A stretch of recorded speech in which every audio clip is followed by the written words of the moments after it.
Bismillahirrahmanirrahim. Allah osmonlarning va zaminning nuridir.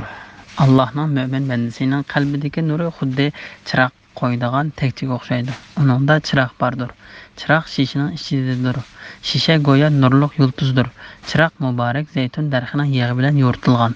U ya'ni zaytun daraxti sharq tarafdan emas, g'arb tarafdan emas, sahroda, ochiqchilikda bo'lib, kun bo'yi uningga kun nuri tushib turadi. Shuning bilan uning mevasi pishib yetilgan bo'ladi. Yig'i eng suzuk bo'ladi. Suzukligidan o't tegmasimi yorib ketel deb qoladi. O't bilan yoritilsa nur ustiga nur qo'shiladi. Alloh xohlagan kishini uning nuriga, ya'ni Qur'onga ergashishga muvaffaq qiladi. Alloh ibrat olsin deb kishilarga misollarni ularning fahmiga yaqinlashtirib bayon qiladi. Alloh hamma narsani bilguchidir. Sura Nur 35-oyat to'g'risida. Alloh taolaning nurining misoli to'g'risida. Allah osmonlarning va zaminning nuridir. Ali ibn Abu Talha bu oyatning ma'nosi haqida Ibn Abbosning bundoq deganligini rivoyat qiladi. Alloh taolo osmonlar va zamindagi kishilarni to'g'ri yo'lga boshlovchi zotdir. Ibn Jurayj, Mujohid va Ibn Abbosning bu oyatning ma'nosi haqida bundoq deganligini rivoyat qiladi. Alloh taolo osmon zamindagi yulduz, kun va oydek narsalarni boshqarib turuvchi zotdir. Sudi bu oyatning ma'nosi haqida bundoq dedi. Osmonlar Alloh taoloning nuri bilan yoriydi. Imom Buxoriy va Muslim Ibn Abbos radhiyallohu anhumaning bu vaqtda bundoq deganligini rivoyat qiladi. Payg'ambar alayhissalom kechida qo'rqqanda: "Ey Alloh, barliq hamd sana sana bo'lsin. Sen osmon, zamin va uning ichidagi kishilarning egiztirsan. Barliq hamd sana sana bo'lsin. Sen osmon, zamin va uning ichidagi kishilarning nuridirsan" deydi.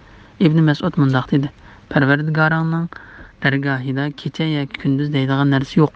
Arishning nuri uning jamolining nuridandir. Allohning mo'min bandasining qalbidagi nuri aslida bu oyatda u degan bir almash bo'lib, olimlar bu almashning egisi to'g'risida ikki xil ko'z qarashga keldi. Birinchi xil qarashdagilar bu almashning egisi Alloh taolodir deydi. Undoq bo'lganda oyatning ma'nosi Alloh taoloning mo'min bandasining qalbidagi nuri xuddi chiroqning pilkini tutib turadigan nokeshga o'xshaydi deganlikdir. Bu ko'z qarash Ibn Abbosdan rivoyat qilindi. Ikkinchi xil qarashdagilar bandini ko'rsatadi deydi. Undoq bo'lganda oyatning ma'nosi mo'min bandining qalbidagi nur xuddi chiroq payga o'xshaydi deganlikdir.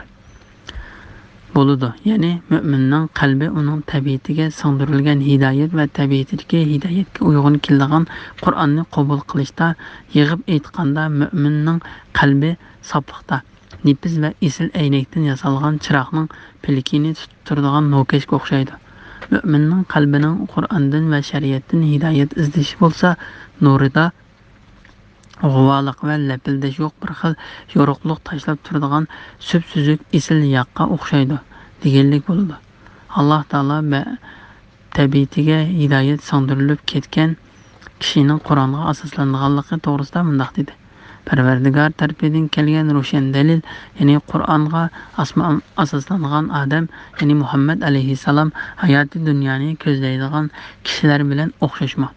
Uningga Alloh tarafidan kelgan guvohlik berguchi, ya'ni Jibril alayhissalom Qur'onni tilovat qiladi. Hud surasi 17-oyatning bir qismi. Chiroq qo'ydigan tekchiga o'xshaydi. Ibn Abbos, Mujohid, Muhammad ibn Ka'b va boshqalar bu oyatning ma'nosi haqida chiroqning pilkini tutib turadigan nokashga o'xshaydi dedi. Shun Alloh taolo bu oyatdan keyin mundoq dedi: Uningda chiroq bordir, ya'ni uningda yorug'liq tashlab turadigan pilik bordir. Ba'zi olimlar yuqorqi oyatning ma'nosi xuddi chiroq qo'ydigan tekchiga o'xshaydi deganlik bo'ladi dedi. Lekin bu oyatning yuqoridagi ma'nosi kuchliroqdir. Bu Alloh taolo o'zining toatiga keltirgan misolidir. Alloh taolo toatini nur deb atadi va yana boshqa ismlar bilan atadi. Ubay ibn Ka'b oyatdagi chiroq degan so'zdan nur ko'zda tutiladi. U nur bo'lsa Qur'on va mo'minning qalbidagi iymondir dedi. Chiroq shishining ichidadir. Ya'ni pilak suzuk aynakning ichida yorug'lik chiqarib turadi.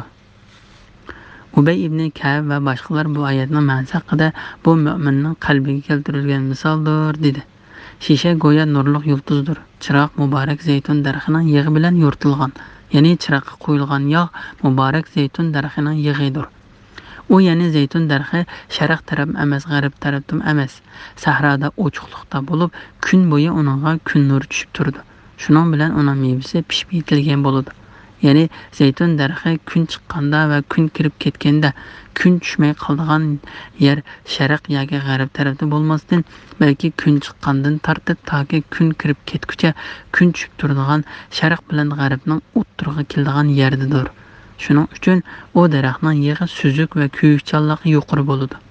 Ibn Abu Hatim bu oyatning ma'nosi haqida Ibn Abbos radhiyallohu anhuning mundoq deganligini rivoyat qiladi.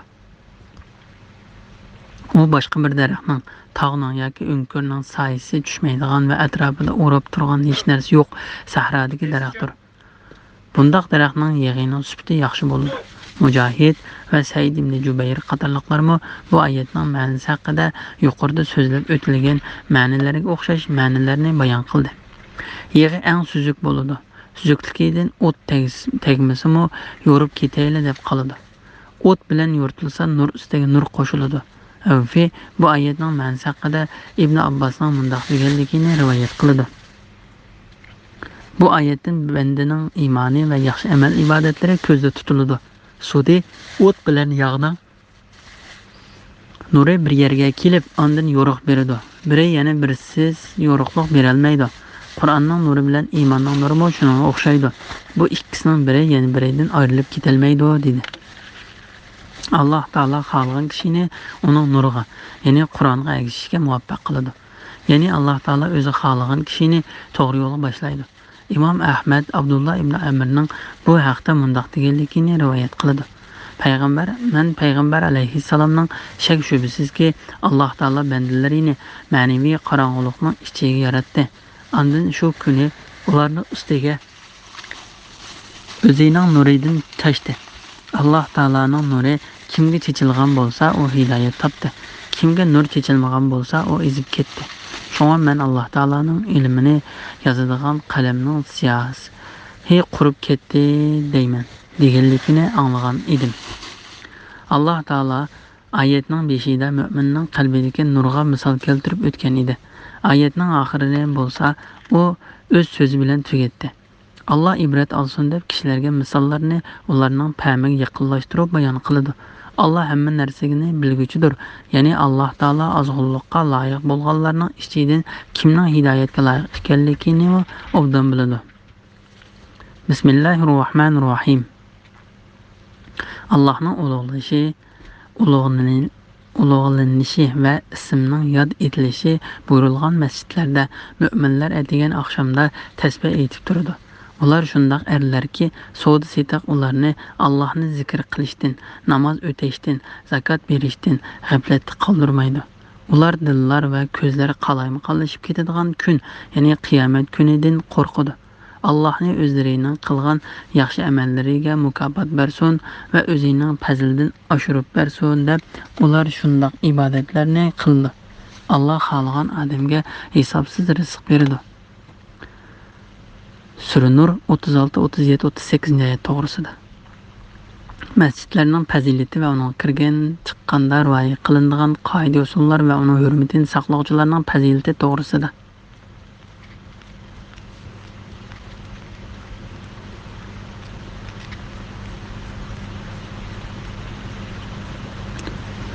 Alloh taolo yuqoridagi oyatda mu'minning qalbini va uningdagi hidoyat va bilimni süp-süzük eynekning ichida suzuk yog'dan yo'rtilgan chiroqning pilikiga o'xshatib o'tgan edi. Bu yerda Alloh taologa ibodat qilinadigan, Alloh taolo ulug'lanadigan va yer yuzida Alloh taologa eng yaxshi ko'riladigan yer bo'lgan masjiddan iborat u chiroq qo'yiladigan o'rinni bayon qilib mundoq dedi. Allohning ulug'lanishi va ismining yod etilishi buyurilgan masjidlarda mu'minlar atigan oqshomda tasbih aytib turdi. Ya'ni Allah masjidlarni kirlardan pokizlashga, uningda foydasiz so'z qilish va ishlarni qilmaslikka buyurdi. Ali ibn Abu Talha bu oyatning ma'nosi haqida Ibn Abbosning mundoq deganligini rivoyat qiladi. Alloh taolo bu oyatda masjidlarda foydasiz ishlarni qilishdan to'sdi. İkreme, Abu Salih, Zekhak, Nafi ibn Cübeyr, Abu Bekr ibn Sulayman, Sufyan ibn Huseyin ve başka tefsir sunaslar mı şundaq dedi. Mescid silish, onu hürmetleş, pakiz tutuş ve onun xushbo'y narsalarni chechish to'g'risida ko'plagan hadislar keldi. Bu hadislarni ayrim bir yerda bayon qilamiz. Men bu vaqtda ayrim kitob yozgan edim. Alloh taologa hamd sanolar bo'lsin. Alloh taolo xolisa, Alloh taoloning yordami bilan bu yerda şu hadislarning bir qismini bayon qilib o'tamiz. Alloh taologa ishonchi bog'laymiz va barliq ishlarimizda uning tayinimiz. İmam Buxoriy, Muslim, müminlerinin başqa bo'lgan Osman ibn Affan radhiyallohu anhuning mundaq deganligini rivoyat qiladi. Men payg'ambar alayhissalomning kimki Alloh taolaning roziligini izlab masjid silib qo'ysa, Alloh taolo jannatda uning uchun shuningdek bir uyni silib qo'ydi deganligini anglagan edim. İbn Majah Umar ibn Xattab radhiyallohu anhudan payg'ambar alayhissalomning mundaq deganligini rivoyat qiladi. Kimki Alloh taolaning ismini yod etilib turadigan masjid silib qo'ysa, Alloh taolo jannatda uning uchun bir uy silib qo'ydi. Nasai bu hadisni shuningdek rivoyat qiladi. Bu vaqtda kelgan hadislar nihoyatim ko'pdir. İmam Ahmad, Abu Davud, Ibn Majah qatorliqlar Aisha radhiyallohu anhaning mundaq deganligini rivoyat qiladi. Biz ya'ni ayollar uylarimizga masjid silib, uni pokiz va xushbo'y tutishga buyurildik. İmam Ahmad ve Abu Davud qatorliqlar Samar ibn Jundubdan shunga o'xshash hadis rivoyat qildi. İmam Buxoriy Umar radhiyallohu anhudan mundaq deganligini rivoyat qiladi. Sizlar masjidlarni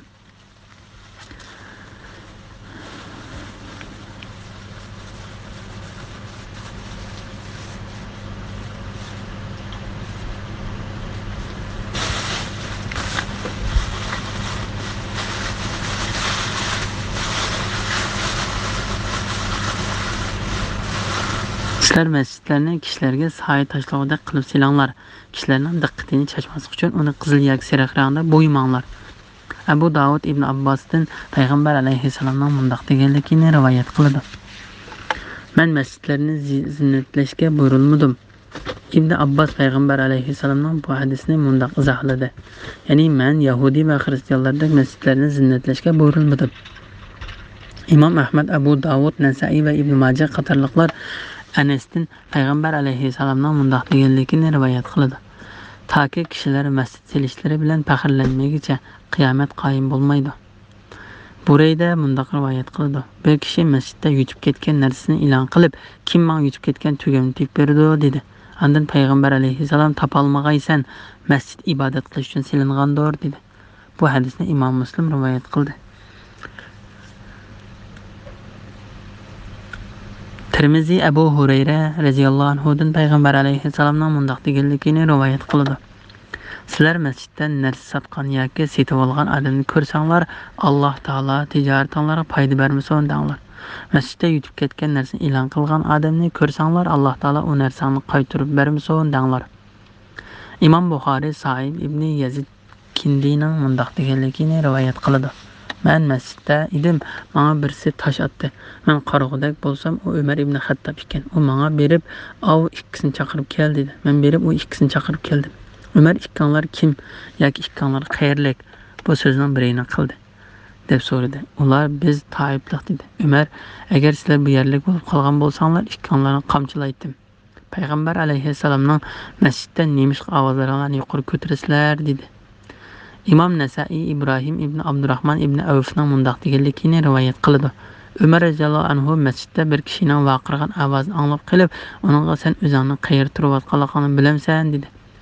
Hafiz Abu Ya'la Mavsuli ibn Umarning mundaq deganligini rivoyat qiladi. Umar radhiyallohu anhu har juma kuni xushbaroq narsalar bilan payg'ambar alayhissalomning masjidiga solatdi. İmam Buxoriy va Muslim payg'ambar alayhissalomning mundaq deganligini rivoyat qiladi. Kishining masjidda jamoat bilan o'qigan namozining darajasi uning uyida yoki bozorda o'qigan namozidan 25 hassa ortiqdir.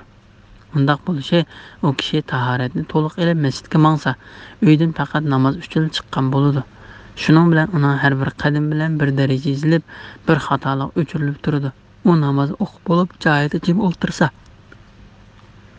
farishtalar "Ey Alloh, uni mag'firat qilgin, uningga rahmat qilgin" deb uningga mag'firat va rahmat tilab turadi.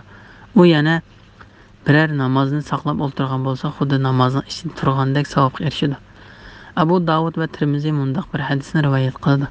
Sen qorong'uda masjidlarga manganlarning qiyomat kunidagi to'liq nur bilan xusharat bergin. Masjidga kirgan chaqda o'ng tut bilan kirish va tuvandagi hadisda kelgan duoni o'qish mustahabdir. İmam Buxoriy Abdullah ibn Amr radhiyallohu anhu mundaq deganligini rivoyat qiladi. Payg'ambar alayhissalom masjidga kirganda men katta Alloh taologa, uning ulug' jamoliga va uning burundan bor podshohligiga sig'inib, qo'g'landi shaytonning sharridan saqlanishni tilayman deydi. A'udhu billahi azmi va bi vajhihil karimi va sultanihil qadami minash shaytonir rojim deydi.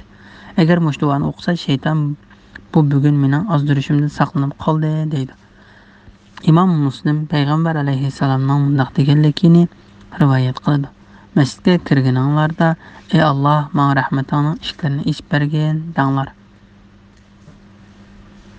Masjiddan chiqqanda ey Alloh, men sening marhamatingni so'rayman danglar. Bu hadisni Nasa'iy rivoyat qilgan. İmam Nasa'iy Abu Hurayra radhiyallohu anhudan Peygamber aleyhisselam'dan mundaq deganligini rivoyat qiladi. Masjidga kirganinglarda Alloh taolaning payg'ambariga salom qilinglar, ya'ni durud o'qinglar va ey Alloh, menga rahmatingni ishlarini ichib bergin danglar. Masjiddan chiqqanda Alloh taolaning payg'ambariga salom qilinglar va ey Alloh, meni qo'g'landi shaytondan saqlagin danglar. Bu hadisni Ibn Majah, Ibn Huzayma va Ibn Habban qatorliqlar rivoyat qilgan. Va ismning yod etilishi buyurilgan masjidlarda mu'minlar degan oqshomda tasbih aytib turadi. Allah Taala bu vaqt mundaq dedi: Ey odam bolalari, har namoz vaqtida yoki tavob vaqtida avrtonlarni satri qilib turadigan kiyimlarni kiyinglar, yanglar, ichinglar isrof qilmanglar. Allah isrof qiluvchilarni haqiqatan yoqtirmaydi.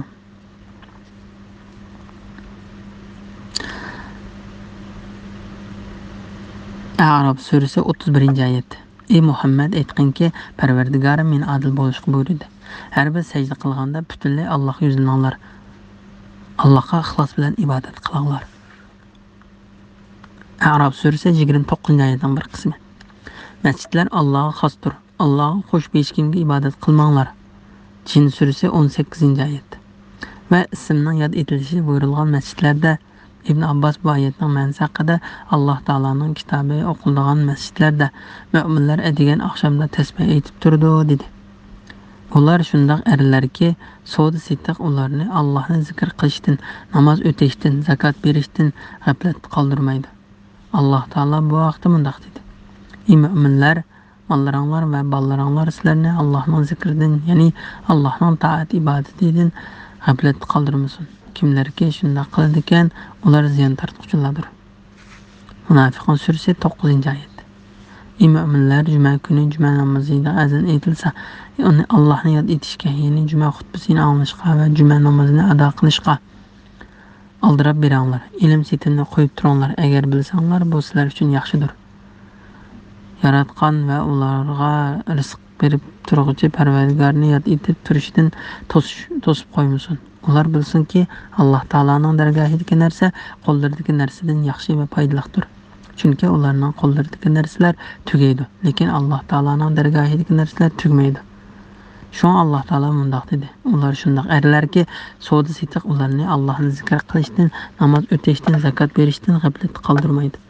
Ya'ni ular Alloh taologa bo'ysunishni, Alloh taolaning maqsadini va uning yaxshi ko'radigan ishlarini, o'zlarining maqsadlarini va yaxshi ko'radigan ishlarini oldiga qo'ydi.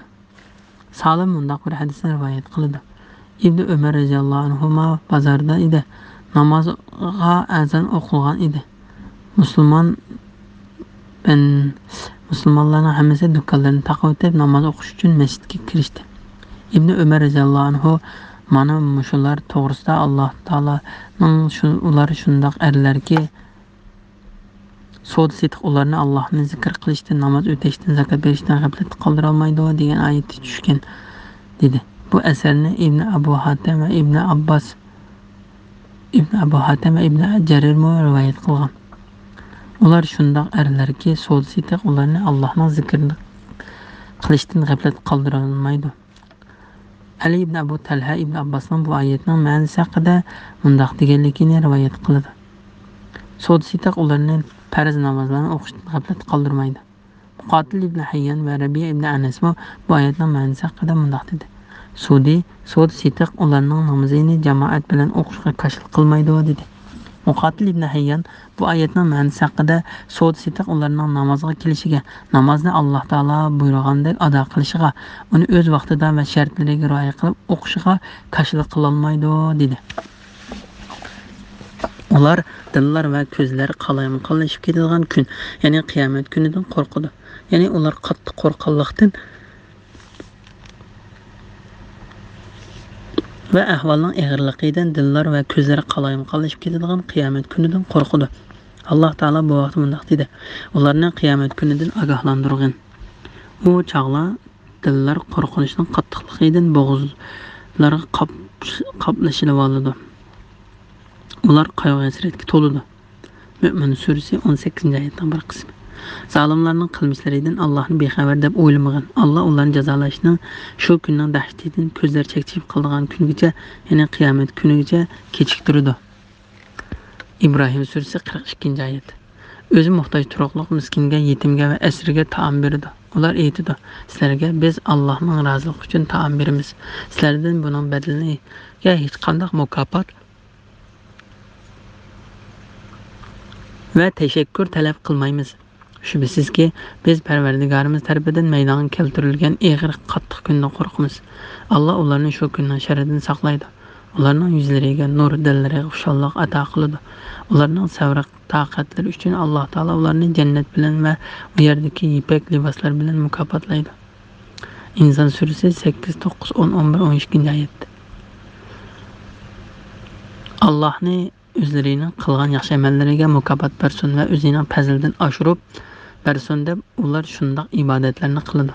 Ya'ni ular bo'lsa Alloh taolo ularning qilgan yaxshi amal ibodatlarini qabul qildigan, bir yaxshi amal ibodati uchun ko'plab savob beradigan va qilib solgan yomon ishlarini kechirib o'tadigan kishilardir. Alloh taolo bu vaqt mundaq dedi: Alloh haqiqatan zarracha zulm qilmaydi.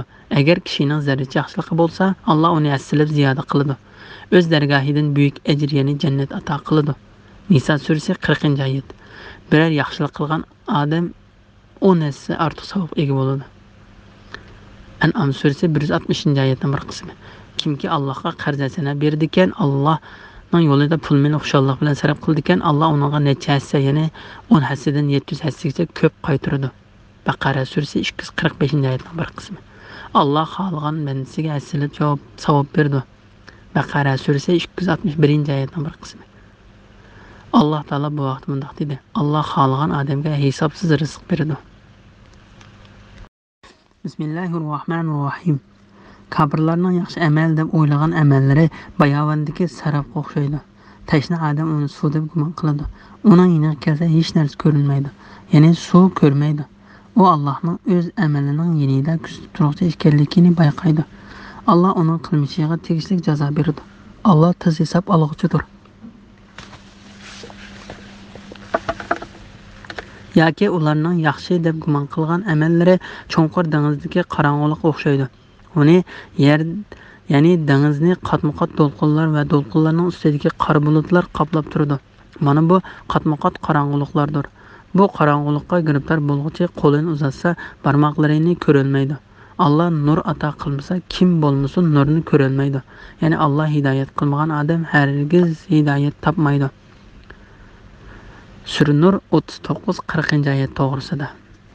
Ikki turli kafir uchun keltirilgan ikki misol to'g'risida. Xuddi Alloh taolo Baqara surasida munofiqlarga o't bilan yomg'irning misolini va Ra'd surasida dillarida hidoyat va bilim o'rin olgan kishilarga o't bilan yomg'irning misolini keltirgandek, bu yerda ikki turli kafirga ikki misolni keltirdi. Biz munofiqlar bilan dillarida hidoyat va bilim o'rin olganlarning misollarini o'z o'rnida bayon qilib o'tgan edik. Shu bu yerda qayta bayon qilib o'ltirmaymiz. Alloh taologa hamd sanolar bo'lsin.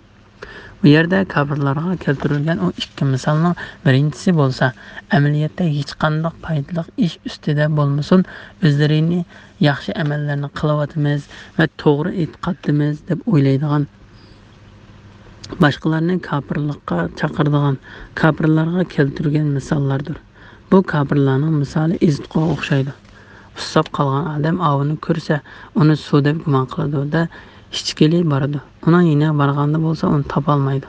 Shuningdek, kofirmi o'zining yaxshi amal ibodatlarni qildim va foydali ishlarga erishdim deb gumon qiladi.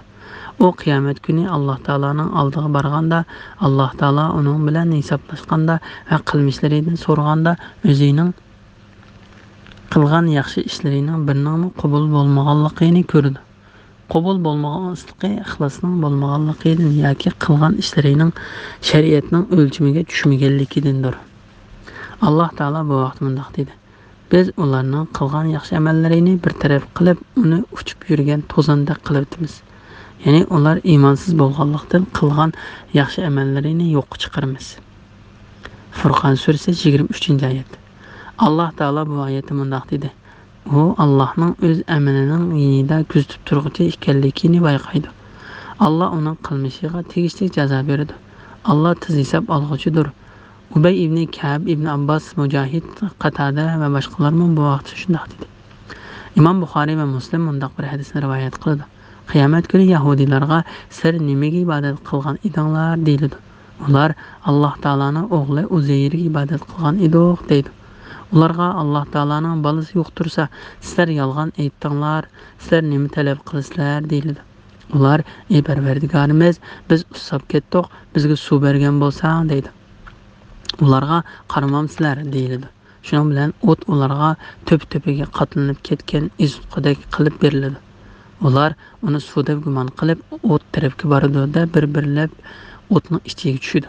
Mana bu haqiqatga qarshilik qilgan tarsa nadan kofirga keltirilgan misoldir. Ammo oddiy nadan kofirlar bo'lsa, tili tutuq nadan bosh bo'lg'uchi kofirlarga agishadigan bir narsa o'ylamaydigan gaz va gachidir.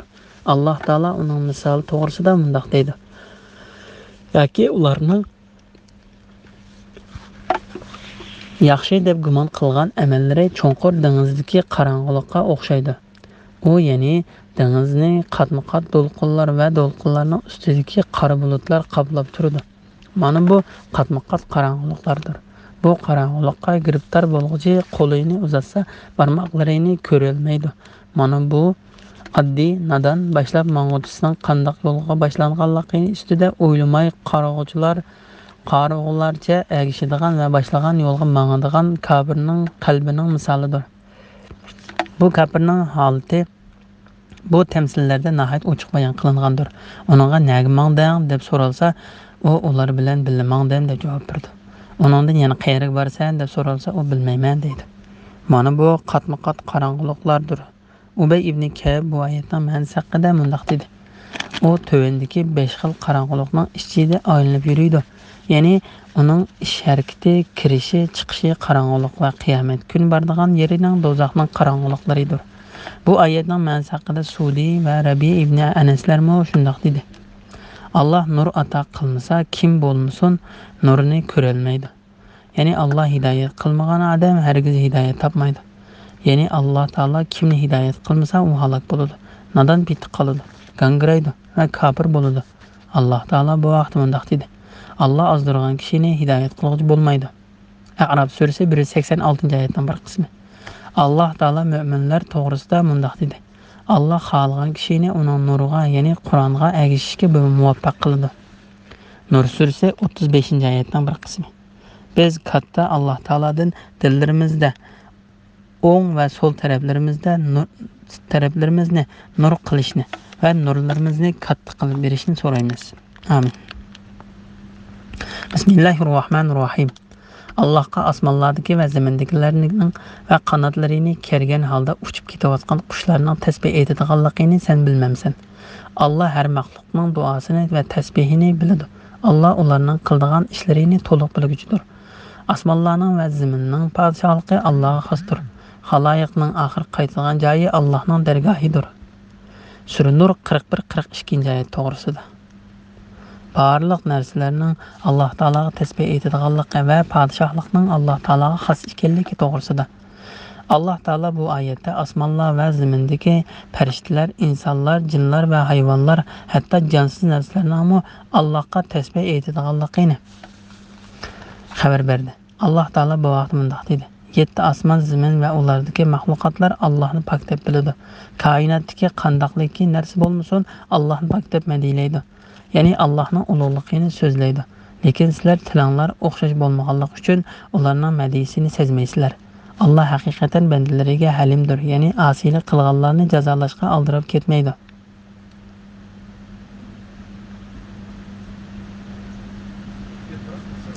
Tövbe qiluvchilarni mag'firat qiluvchidir. Isra surasi 44-oyat.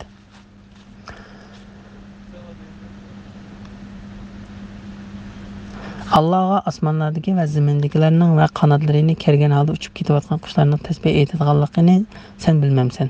Ya'ni qushlar uchib ketib Parvardigoriga tasbih aytadi. Ya'ni qushlar uchib ketib Parvardigoriga tasbih aytadi va Alloh taolo ularning dillariga solgan tasbihlarni aytib Alloh taologa ibodat qiladi. Alloh taolo ularning nima deyotganini obdan biladi. Shun Alloh taolo mundaq dedi: Alloh har maxluqotning duosini va tasbihini biladi. Ya'ni Alloh taolo har biriga Alloh taologa ibodat qilishda ularga munosib kelgan yo'lni ko'rsatdi. Ondan Alloh taolo o'zining osmon va zamindagi narsalarning hammasini bilib turadiganligidan va o'ziga shu narsalardan birining maxfiy bo'lmaydiganligidan xabar berib mundaq dedi: Alloh ularning qilgan ishlarini to'liq bilguchidir. Ondan Alloh taolo osmon va zaminning podshohligining o'ziga xos ekanligini, o'zining hukm qiluvchi, xohlaganini qiluvchi, ibodat qilinishga yolg'iz o'ziga loyiq ekanligi va qilgan hukmiga hech kishining qarshi tura olmaydigan zot ekanligidan xabar berib mundaq dedi: Osmonlarning va zaminning podshohligi Allohga xosdir. Xaloyiqning oxir qaytadigan joyi Allohning dargohidir. Ya'ni ularning qiyomat kuni qaytadigan joyi Alloh taolaning dargohidir. Ondan Alloh taolo u kunda yomonlarni jazolash, yaxshilarni mukofotlash uchun xohlagani bilan hukm chiqardi. Alloh taolo bu vaqtda mundaq dedi: Allah yomonlik qilganlarni qilmishlariga qarab jazolaydi. Yaxshilik qilganlar chiroyli mukofot berdi. Najm surasi 31-oyatning bir qismi. Ya'ni Alloh taolo yaratquchi va podshoh zotdir. Bilinglarki, osmonlarning va zaminlarning podshohligi Alloh taolo xosdir. Dunyo va oxiratdagi hamdu sana Alloh taologa bo'lsin. Bismillahirrohmanirrohim. Ko'rmamsanki, Alloh bulutlarni haydaydi, ondan ularni bir-biriga qo'shadi, ondan ularni to'playdi. Shuning bilan bulutning orasidan yomg'ir yoqqanligini ko'rsan. Alloh osmondagi tog'dek bulutlardan mo'ldir yog'dirdi. Uni Alloh xohlagan odamga yetkazadi. Ya'ni uning bilan xohlagan odamning ziroati, mevasi va chorvalariga ziyon yetkazadi. Uning ziynidan xohlagan odamni saqlaydi. Chaqmoqning yo'riqi qarg'uvchilarning ko'zlaridan ayirib etkili tas qoladi. Allah kecha bilan kunduzni almashtirib turdi. Buningda aql egalari uchun albatta ibrat bor. Sura Nur 43-44-oyat to'g'risida. Alloh taolaning bulutlarni va uning munosabatli ishlarni yaratganligini eslatganligi to'g'risida. Alloh taolo qudrati bilan bulutlarni haydaydiganligi, u chog'da ularning ojiz holati ekanligi, ondan ularni bir-biriga qo'shadiganligi, ondan ularni to'playdiganligi va yomg'ir yog'diradiganligidan xabar berib mundaq dedi: Ko'rmamsanki, Alloh bulutlarni haydaydi, ondan ularni bir-biriga qo'shadi, ondan ularni to'playdi. Shuning bilan bulutning orasidan yomg'ir yoqqanligini ko'rsin. Ubayda ibn Umayr Lays mundaq dedi: Alloh taolo qo'zg'ovchi shamolni avatidi, u zaminni sipab ma'udi. Ondan paydo qiluvchi shamolni avatidi, u bulutlarni paydo qildi. Ondan qo'shquchi shamolni avatidi, u bulutlarni bir-biriga qo'shidi. Ondan haydovchi shamolni avatidi, u bulutlarni haydaydi. Alloh osmondagi tog'dek bulutlardan mo'ldir yog'dirdi. Uni Alloh xohlagan odamga yetkazdi. Ya'ni ular uning bilan xohlagan odamning ziroati, mevasi va chorvalariga ziyon yetkazdi va uning ziynidan xohlagan odamni saqlaydi. Bu oyatning ikki xil tafsiri bor. Birinchi tafsiri, Alloh taolo osmondan yomg'ir va mo'ldir yog'dirib, uni xohlagan kishiga uning ziroati, mevasi va chorvalarini sug'urish uchun rahmat qilib yetkazdi va xohlagan kishiga yomg'irni kechiktirdi. Ikkinchi tafsiri, Alloh taolo osmondan yomg'ir va mo'ldir yog'dirib, uni xohlagan kishiga uning ziroati, mevasi va chorvalariga ziyon selish uchun azob qilib yetkazdi va xohlagan odamni uning ziynidan saqlaydi. Chaqmoqning yo'riqi qarg'uvchilarning ko'zlaridan ayirib etkili tas qoladi. Ya'ni chaqmoqning yo'riqi kuchlikidan uningga qarg'uvchilarni ko'zlaridan ayirib etkili tas qoladi. Allah kecha bilan kunduzni almashtirib turadi. Ya'ni Alloh taolo o ikkisida xohlaganini qilg'uchidir. Hatta o ikkisi barobar bo'lish uchun uning uzunligidan ilib buning qisqaligiga qo'shadi. Ondan qisqasi uzun, uzuni qisqa bo'lish uchun uningdan ilib buning qo'ydi. Alloh taolo mushunda qilishda buyruqi, hukmi, g'olibligi va ilmi bilan ish ko'rguchidir. Buningda aql egillari uchun albatta ibrat bor. Ya'ni buningda aql egillari uchun albatta Alloh taolaning kattaligini ko'rsatadigan faktlar bor. Alloh taolo bu vaqt mundaq dedi: Shubsizki osmonlarning va zaminning yaratilishida, kecha bilan kunduzning navbatlashib turishida aql egillari uchun albatta ro'shan dalillar bor. Tövendeki ayet ve bundan keyin kelgan ayetler bu vaqt kelgan. Bismillahirrahmanirrahim. Her bir candarni suvdan yaratdi. Allah her bir candarni suvdan yaratdi. Ularning ba'zisi qo'rqiq bilan mangdi, ba'zisi 2 puti bilan mangdi, ba'zisi 4 puti bilan mangdi. Allah xohlagan mahluqotlarni yaratdi. Allah haqiqatan har narsaga qodirdir. Sura Nur 45-ayet to'g'risida. Alloh taolaning jonliqlarni yaratganligi to'g'risida. Alloh taolo shakllari, ranglari, harakatlari va harakat qilmay jim turishlari o'xshamaydigan har xil hayvonlarni bir xil suvdan yaratgan.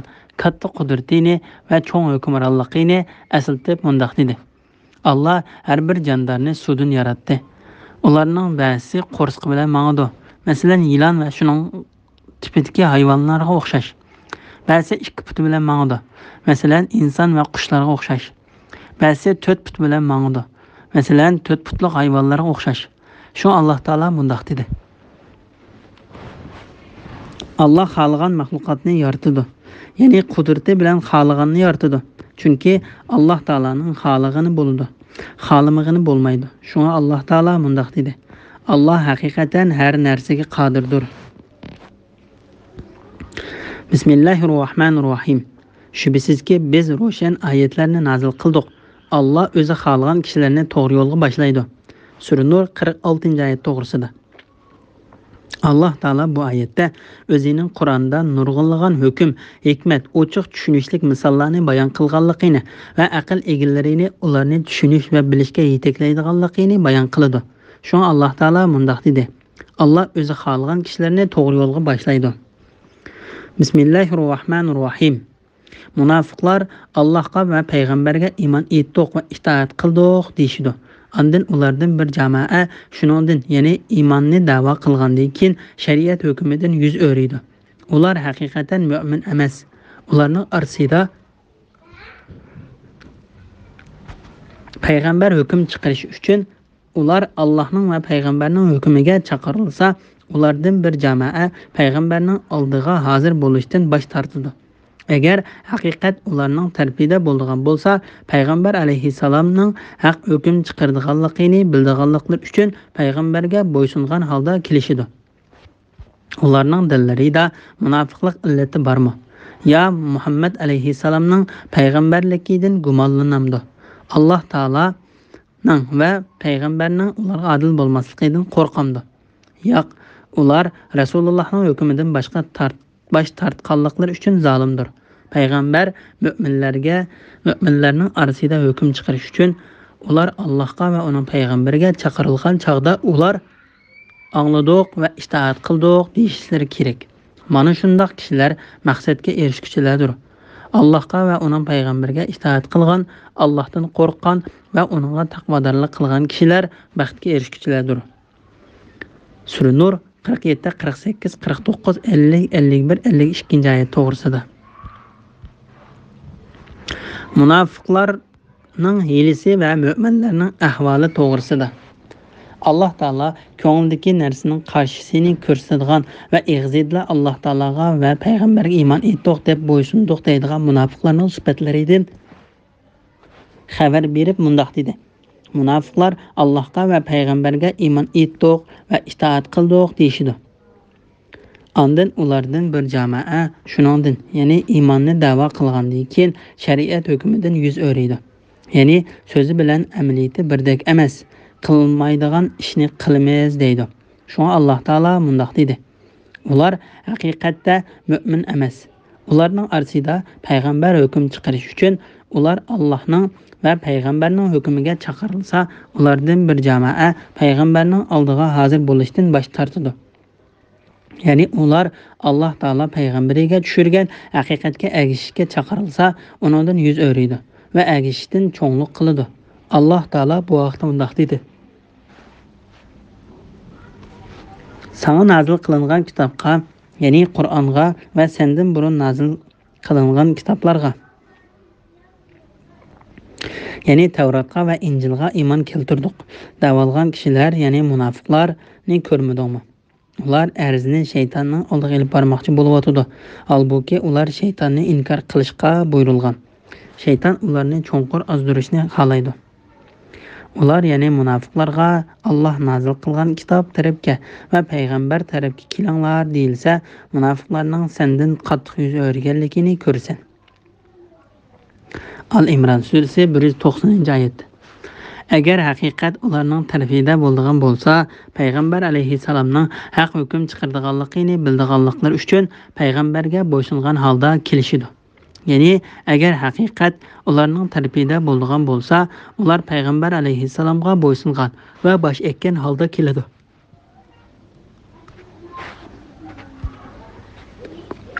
Agar haqiqat ularning qarshi tarafida bo'lgan bo'lsa, ular payg'ambar alayhissalomdan yuz o'raydi, haqning qarshisiga chaqiradi va o'zlarining haqsizliklarini rivojlantirish uchun payg'ambar alayhissalomdan boshqasining hukm qilishini yoqtiradi. Haqiqat ularning tarafida bo'lganda, ularning payg'ambar alayhissalomning qishig'iga bo'ysungan holda kelishi, chiqarilgan hukmni haq deb qaraganligi uchun bo'lmasdan, balki shu haqiqat o'zlarining havoyi havaslariga to'g'ri kelib qolganligi uchundir. Shu ular haqiqat o'zlarining havoyi havaslariga to'g'ri kelmagan hamon hukm qildirish uchun payg'ambar alayhissalomdan boshqasining qishig'i boradi. Shu Alloh taolo mundaq dedi: ularning dillarida munofiqlik illati bormi? Ya Muhammad alayhissalomning payg'ambarligidan gumonlanamdi. Ya Allohning va uning payg'ambarining ularga adil bo'lmasligidan qo'rqindi. Ya'ni ularning shunday qilishi ularning dillarida munofiqlik kesili barligidan yoki dinda shak qilinadiganligidan va yoki Allohning va uning payg'ambarining ularga qarshi hukm chiqarib qilishidan qo'rqqanligidan boshqa bir narsa emasdir. Mayli qaysi sababdan bo'lsin, bu faqat ularning kafir bo'lganligidandir. Alloh taolo ularning dillarida nim borligini va ularning tabiatiga mushu sifatlardan qaysining singib ketganligini biladi. Yo'q, ular Rasulullohning hukmidan bosh tortganliklari uchun zolimdir. Ya'ni amaliyotda ular o'zlariga o'zlari uvol qilgan va haqdan chiqib ketgan kishilardir. Alloh taolo va uning payg'ambari bizlarga odillik qilmay qolarmikin deb qilgan gumonlaridan pokdir. Ondan Alloh taolo hukmni Alloh taoloning kitobi va payg'ambarining bildirib qo'ygan yo'lidan boshqasidan izlamaydigan, Alloh taolo va uning payg'ambariga bo'ysunadigan mu'minlarning sifatlaridan xabar berib mundaq dedi: payg'ambar mu'minlarning orasida hukm chiqarish uchun ular Allohga va uning payg'ambariga chaqirilgan chaqda ular angladik va itoat qildik deyishlar kerak. Shuna Alloh taolo ularning maqsadlariga va xotirjamlikka erishidi deb sifatlab mundaq dedi: mana shunday kishilar maqsadga erishguchilardir. Payg'ambar mu'minlarning orasida hukm chiqarish uchun ular Allohga va uning payg'ambariga chaqirilgan chaqda ular angladik va itoat qildik deyishlar kerak. Qatada bu oyatning ma'nosi haqida mundaq dedi: Ansarilardan Makkada payg'ambar alayhissalomga bergan bay'atga qatnashishga tanlangan kishilarning biri bo'lgan va Badr urushiga qatnashgan Ubada ibn Samit sakratga tushib qolganda qarindoshining o'g'li Junada ibn Abu Umayyaga men sana ustundan qaysi majburiyat va sening qanday haqliqing borligini deb beraymi dedi. Qarindoshining o'g'li shunday qil dedi. O sening majburiyating qiyin, oson yoqtiradigan va yoqtirmaydigan ahvollarda Alloh taolo va uning payg'ambarining buyruqlarini anglashing, uning bo'ysunishing, uni o'zingning foydasidan a'lo bilishing, haqni so'zlashing va Alloh taoloning oldida gunohligi aniq bo'lgan yomon ishlarga buyurmaganli bo'lsa, musulmon boshliqqa qarshi chiqmasliging lozimdir. Agar sen Alloh taoloning kitobiga qarshi keladigan bir ishga buyurilsang, bu chaqda u ishni qilmay Alloh taoloning kitobiga ergashgin dedi. Qatada Abu Dardoning mundaq deganligini rivoyat qiladi. Islom Alloh taologa bo'ysunish bilan bo'ladi. Birlashib jamoat bo'lishda yaxshilik bor. Samimiylik Alloh taologa, uning payg'ambariga, musulmonlarning boshlig'iga va barliq musulmonlarga bo'ladi. Qatada yana Umar ibn Xattobning mundaq deganligini rivoyat qiladi.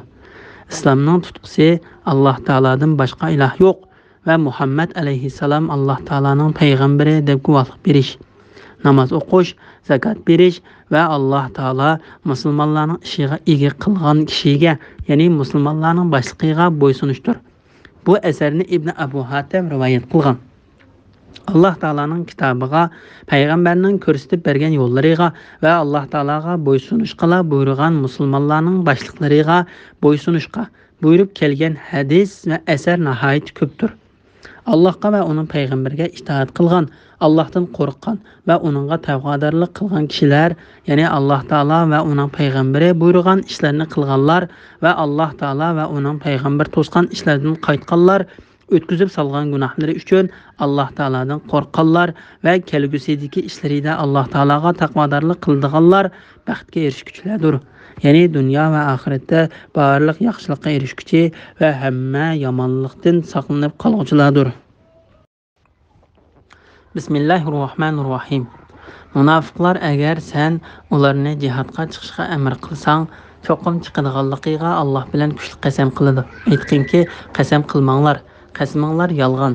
Sizlardan talab qildig'ini sadoqatlik bilan itoat qilishdir. Alloh sizlarning qilmishinglardan haqiqatan xabardordir. Aytqinki, Allohga itoat qilinglar, payg'ambarga itoat qilinglar. Agar ular Allohga itoat qilishdan bosh tortsa, payg'ambarning elchiligini yetkazish mas'uliyati bor. Sizlarning itoat qilish mas'uliyatinglar bor. Agar payg'ambarning amriga itoat qilsanglar, hidoyat topsizlar. Payg'ambarning faqat tushunishlik qilib tabliq qilish mas'uliyati bor. Sura Nur 53-54 to'g'risida. Alloh taolo payg'ambarini agar ularni jihad chiqishga buyursa, cho'qim chiqadiganligiga Allohning nomi bilan kuchli qasam qildigan munofiqlarga mundaq deyishga buyurdi. Qasam qilmanglar, qasaminglar yolg'on. Sizlardan talab qildig'ini sadoqatlik bilan itoat qilishdir. Ya'ni sizlar qasam qilmanglar. Sizlar amaliyatinglarda emas, faqat og'zinglarda bo'ysunsizlar. Sizlarning qilgan har bir qasaminglar yolg'ondir. Alloh taolo bu vaqt mundaq dedi: sizlarning roziliginglarga erishish uchun ular sizlarga qasam ichib berdi. Sizlar ulardan rozi bo'lsanglar, bu ularga foyda bermaydi. Chunki Alloh fosiq qavmdan rozi bo'lmaydi. Tavba surasi 96-oyat. Ular o'zlarining yolg'on qasamlarini qalqon qilib oldi. Kishilarni Allohning yo'lidan, ya'ni Allohning dinidan to'sdi. Ularning qilmishlari nima degan yomon. Munofiqun surasi 2-oyat. Ya'ni yolg'onchilar ularning tabiatiga aylanib ketgan bo'lib, ular hatto odatdagi so'zlardami yolg'on so'zlaydi. Alloh taolo bu vaqt mundaq dedi: munofiqlarning o'zlarining Muhammad alayhissalomning payg'ambarligini inkor qilgan ahli kitob birodarlariga yurtinglardan chiqarib ta'lisanglar, biz cho'qim sizlar bilan birga chiqib ketamiz. Herkes sizlarning zinonlarga hisobiga boshqa odamga itoat qilmaymiz. Sizlarga urush ichilsa cho'qim sizlarga yordam bermaymiz deyishganligini ko'rmadingmi? Alloh guvohlik berudiki, munofiqlar cho'qim yolg'onchilardir. Agar ular haydab chiqarilsa, munofiqlar ular bilan birga chiqmaydi. Agar ularga urush ichilsa, munofiqlar ularga yordam bermaydi. Bergan taqdirdami yuz o'rib qochadi. Ahli kitob yordamga erisholmaydi. Hashr surasi 11-12-oyat. Aytqinki, Allohga itoat qilinglar, payg'ambarga itoat qilinglar. Ya'ni sizlar Alloh taolaning kitobiga va payg'ambarning ko'rsatgan yo'liga ergashinglar. Agar ular Allohga itoat qilishdan bosh tortsa, ya'ni agar sizlar payg'ambar sizlarga olib kelgan haqdan bosh tortsanglar va uni tashlabetsanglar, payg'ambarning elchiligini yetkazish mas'uliyati bor. Ya'ni uning Alloh taolo tarafidan avatilgan vazifani va omonatni yetkazish mas'uliyati bor. Sizlarning itoat qilish mas'uliyatinglar bor. Ya'ni sizlarning uni qabul qilish, ulug'lash va uning talbi bo'yicha ish ko'rish mas'uliyatinglar bor. Agar payg'ambarning amriga itoat qilsanglar, hidoyat topsizlar. Ya'ni payg'ambarning buyruqiga bo'ysunish to'g'ri yo'l tepishga boshlaydi. Alloh taolo u to'g'ri yo'lni sifatlab mundaq dedi: u osmonlardagi va zamindagi narsalarning hammasi o'ziga xos bo'lgan Allohning yo'lidir. Bilinglarki, hamma ish Allohga qaytadi. Shura surasi 53-oyat. Payg'ambarning faqat tushunishli qilib tabliq qilish mas'uliyati bor. Alloh taolo bu vaqt mundaq dedi: sening mas'uliyating faqat tabliq qilishdir. Bizning mas'uliyatimiz hisob elishdir. Ra'd surasi 40-oyatning bir qismi. Sen ularga vaz-nasihat qilgin. Sen faqat ularga vaz-nasihat qilg'uchisan. Sen ularga musallat, ya'ni ularni iymonga majburlovchi emassan. G'oshiya surasi 21-22-oyatlar. Bismillahirrohmanirrohim. Allah ishchanlaridagi iymon etgan va yaxshi amallarni qilgan kishilarga ulardan burun o'tganlarni ziminda hukmron qilgandek, ularni cho'qim hukmron qilishni, ular uchun tanlagan dinni cho'qim mustahkam qilib berishni va ularning qo'rqinchisini amonlikqa aylantirib berishni va'da qildi. Ular menga ibodat qiladi, menga hech narsani sherik keltirmaydi. Shu va'dadan keyin kafir bo'lganlar Allohning itoatidan chiqquchilardir. Sura Nur 55-oyat to'g'risida. Allah Taala'nın müminlerini hükümran qilishga bergan va'dasi to'g'risida. Bu Allah Taala'nın payg'ambarining ummatlarini kishilarga yo'l boshchi va hukmron qilganligi, shaharlarni bular bilan tuzaydiganligi, kishilarning bularga bo'ysundiganligi, shu kishilarning ustidan hukm yurgizdigan qilib qo'ydiganligi haqida payg'ambariga bergan va'dasidir. Allah Taalaga hamd sanolar bo'lsin. Allah Taala bu va'dasini o'rinladi. Payg'ambar alayhissalom texi vafot bo'lmay turib, Allah Taala payg'ambariga Makkani, Xaybarni, Bahraynni, Arab yerim orlini va Yamanning hamma yerlarini fatih qilib berdi. Payg'ambar alayhissalom Hajar va Shamning ba'zi yerlaridagi o't parastlardan bosh to'limi, ya'ni jizya oldi. Rumning podshohi Hiraqli, Misr va Iskandariyaning podshohi Muqawqis, Ammonning podshohi va Habasistonga Ashamadin keyin podshoh bo'lgan Najashi qatorliqlar payg'ambar alayhissalomga hadiyalar avatdi. Alloh taolo Najashiga rahmat qilsin va ulug'lasin. Alloh taolo payg'ambariga o'zining qishidagi izzatni xolab, uni o'z rahmatiga elib ketib, payg'ambar alayhissalomni vafot topqizganda uning mas'uliyatini xalifasi Abu Bakr Siddiq ustiga oldi. Abu Bakr payg'ambar alayhissalomning vafotidan keyin ayrilib chiqishdan kelib chiqqan chechlang'uliqni bir yerga yig'di. Arab yerim orlini mustahkamlashtirdi va Xolid ibn Valid radhiyallohu anhu ning boshlig'idagi islom qo'shinlarini farslarning shahriga avatdi. Ular farslarning shahridan bir qismini fatih qildi va ulardan nurg'unlarini o'ltirdi.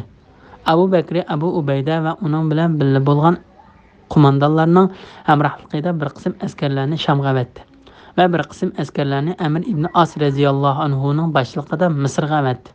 Shamga avatilgan askarlar Abu Bakr hayot vaqtida Busra, Damashq va bu ikki yerga qarshilik bo'lgan o'rinning hammasini fatih qildi. Alloh taolo Abu Bakrga o'zining qishidagi izzatni xolab, uni o'z rahmatiga ilib Abu Bakrni vafot topqizganda, Alloh taolo Abu Bakrning diliga Umar radhiyallohu anhu ni xalifa qilib qo'yishni selish bilan munofiqlarga cho'ng ne'mat ato qildi. Umar radhiyallohu anhu Abu Bakrdan keyin o'z mas'uliyatini to'liq ado qildi. Dünya haqiqatda mustahkam turishda va adillikda payg'ambarlardan qolsa, Umar radhiyallohu anhudan birini ko'rmadi. Umar radhiyallohu anhuning hayotida Sham shaharlarining hammasi, Misr zaminining hammasi, Farislarning zaminining ko'p qismi fatih qilindi. Kisraning hayvisi yerga urildi. Uning qattiq ahonat qilindi. Uning davlatining ichkiriga ichkirilib kirildi. Qaysar qo'g'lab chiqarilib, Sham uning qo'ldan tortib olindi. Fatih qilish hatto Qustantiniyaga qadar bordi. O ikki hukmronning mol dunyosi payg'ambar alayhissalom hayot vaqtida xabar bergandek, va'da qilingandek Alloh taolaning yo'liga shiltildi. Ondan Osman radhiyallohu anhuning zamonasida islom davlatining chegarasi sharq va g'arb tarafning eng ichkirisigacha yetib bordi. Taraf-tarafdan Ispaniya, Qibris, Siprus, Qirvan va okeanga yondashadigan Sabtata shahrigachilik bo'lgan shaharning hammasi fatih qilindi. Sharq tarafdan Jongoning ba'zi shaharlarigacha yetib bordi. Kisra o'ldirildi. Uning podshohlik davlati butunlay barbod bo'ldi. Iroq, Xorason, Ahvos shaharlari fath qilindi. Musulmonlar turk millatining ichidan cho'ng qirg'inchilik ilib bordi. Alloh taolo ularning eng katta podshohi bo'lgan Xaqonini halok qildi. To'lamlar sharq va g'arbdan mu'minlarning boshlig'i Osmon ibn Affonga yig'ib kelindi. Bu uning Qur'onni o'qiganligi, uni o'rganganligi va Qur'onni hamma musulmonlarning yod elishi uchun kitob qilib to'plaganligining barakati bilan bo'lgandir. İmam Muslim Peygamber aleyhisselam'dan mundaq deganligini rivoyat qiladi. Alloh taolo menga zaminni qatlab berdi. Men uning sharq va g'arb taraflarini ko'rdim. Ummatimning podshohligi zaminning men qatlanib berilgan yerigacha yetidi. Biz Alloh taolo va uning payg'ambari va'da qilgan ishlarni ko'rdik. Alloh taolo va uning payg'ambari qilgan va'dasida rostga chiqdi. Alloh taolo o'ziga va uning payg'ambariga bo'lgan iymonimizdan mustahkam qilinishi va bizdan o'zi rozi bo'lgan yo'l bilan shukr aytishga yetaklashini tilaymiz. Alloh ichinglardagi iymon etgan va yaxshi amallarni qilgan kishilarga ulardan burun o'tganlarni zaminda hukmron qilgandek ularni cho'qim hukmron qilishni, ular uchun tanlagan dinni cho'qim mustahkam qilib berishni va ularning qo'rqinchisini amallikqa keltirmay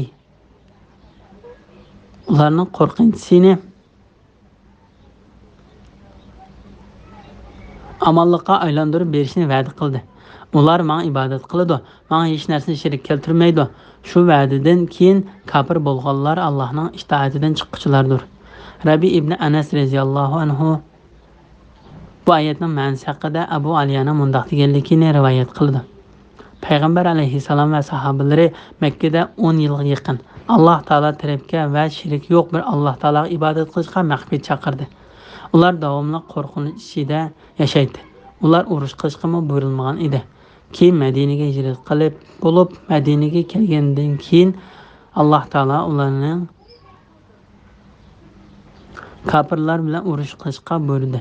Ular Madinada qo'rqinch ichida yashaydi. Qurollarini hamisha yonlarida ilib yuradi. Ular bir mezgil shundoq yashadi.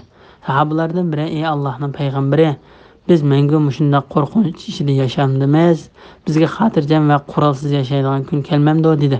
Payg'ambar alayhissalom oz bir vaqt o'tgandan keyin qo'li to'mirning puchqi yo'q holda bir to'p kishining ichida tiklangan tizlarining ustiga qo'llarini qo'yib azada o'ltiradigan zaman keladi dedi. Alloh taolo bu oyatni tushirdi. Undan Alloh taolo payg'ambarini Arab yarim orolining ustidan g'alaba qildirdi. Shuning bilan ular xotirjamlikka erishdi va qurollarini tashladi. Ondan Alloh taolo payg'ambarini o'z rahmatiga elib ketdi. Ular ya'ni Abu Bakr va Umar roziyallohu anhuning zamonida va Osmon roziyallohu anhuning zamonida takib fitna yuz bergan qadar xotirjam holda yashadi. Ondan ularning ichiga qo'rqinch kirdi. Shuning bilan ular to'saqlarni, tekshiruvchilarni va amallik saqlovchi xodimlarni paydo qilib o'zgarish kirgizdi va ularning holi ham o'zgardi. Ba'zi salaf olimlari Abu Bakr va Umar roziyallohu anhuning hukm surgan vaqtini Qur'onda ko'rsatilgandek haqiqatdir deb yuqorqi oyatni o'qidi. Barra ibn Azib bu oyat biz qo'rqinch ichida yashagan vaqtimizda tushgan dedi. Alloh taolo bu vaqtda bunday dedi: Yod etinglarki, o'z vaqtida sizlar Makka zaminida osonlik bo'lib bo'zaq qilingan edinglar. Kishilarga, ya'ni mushriklarning talon-taroj qilishidan qo'rqatdinglar. Shukr qilishinglar uchun Alloh sizlarni Madinada yerlashtirdi. Badr urushida o'z yordami bilan sizlarni kuchlantirdi.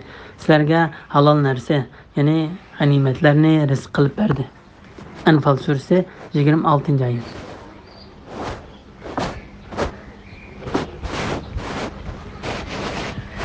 Allah ishonlardagi iymon etgan va yaxshi amallarni qilgan kishilarga ulardan burun o'tganlarni zaminda hukmron qilgandek ularni cho'qim hukmron qilishni va'da qildi.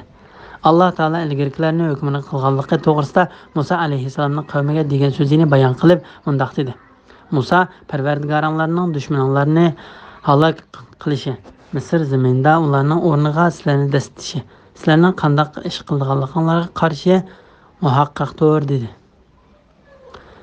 A'rof surasi 129-oyat. Biz Misr zaminida bo'zaq qilinganlarga marhamat qilishni iroda qilamiz. Ularni yo'lboshchilardan qilishni, ularni Firavun va uning qavmiga mulkka varislik qilishni iroda qilamiz. ularni Misr zaminida kuch-quvvatga ega qilmoqchimiz.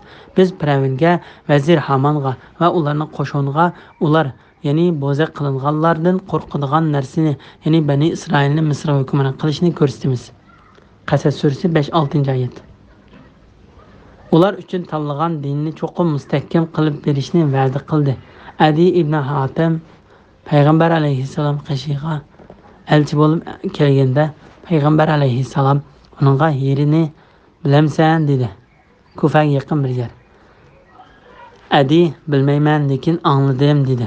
Payg'ambar alayhissalom jinim qo'lida bo'lgan zot Allohning nomi bilan qasamki, Alloh taolo bu dinni shundoq pallaga yetkazadiki, hatto ayollar yeridan hamrohsiz chiqib Ka'bani tavof qilg'ili kelalaydi va sizlar shaksiz Kisra ibn Hormuzning boyliqlarini ochsizlar dedi. Adi ibn Hatim Kisra ibn Hormuzning mo dedi. Payg'ambar alayhissalom ha Kisra ibn Hormuzning mol dunyosi shundoq berildiki, hatto uni birma kishi qabul qilmaydi dedi. Adi ibn Hatim Herredin ayol kishi bir kishining hamrohsiz chiqib Ka'bani tavof qilg'ili kelalaydigan ishmi bo'ldi. Men Kisra ibn Hormuzning boyliqlarini qo'lga olganlarning ichida bor edim. Jinim qo'lida bo'lgan zot bilan qasam qilmanki, uchinchisimi shaksiz bo'ladi, chunki uni payg'ambar alayhisalom degan dedi. Ular menga ibodat qiladi, menga hech narsani sherik keltirmaydi. Imom Ahmad Anasdan Muoz ibn Jabal radhiyallohu anhuning mundaq deganligini rivoyat qiladi. Men payg'ambar alayhisalomning orqasida eshakka minishib olgan edim. Payg'ambar alayhisalom ikkimizning orasida faqat egarning orqasidagi yog'chilar bor edi. Payg'ambar alayhisalom Muoz dedi. Men xo'sh Allohning payg'ambari dedim. Payg'ambar alayhisalom bir mangandan keyin Muoz ibn Jabal dedi. Men xo'sh Allohning payg'ambari dedim. Payg'ambar alayhisalom men bir mangandan keyin Muoz ibn Jabal dedi. Men xo'sh Allohning payg'ambari dedim. Payg'ambar alayhisalom Alloh taolaning bandalarining ustidagi haqqini bilamsan dedi. Men Alloh taolo va Alloh taolaning uning payg'ambari biladi dedim. Payg'ambar alayhissalom shak shubhasizki Alloh taolaning bandalarining ustidagi haqqi ularning Alloh taologa hech narsani sherik keltirmay ibodat qilishidir dedi. Payg'ambar alayhissalom bir oz mangandan keyin Muoz ibn Jabal dedi. Men xo'sh Alloh taolaning payg'ambari dedim. Payg'ambar alayhissalom mubodo bandalar Alloh taologa shundoq ibodat qilsa, bandalarning Alloh taolaning ustidan qanday haqqi borligini bilamsan dedi. Men Alloh taolo va uning payg'ambari biladi dedim. Payg'ambar alayhissalom shak shubhasizki bandalarning Alloh taolaning ustidagi haqqi rivoyat qilganlarini rivoyat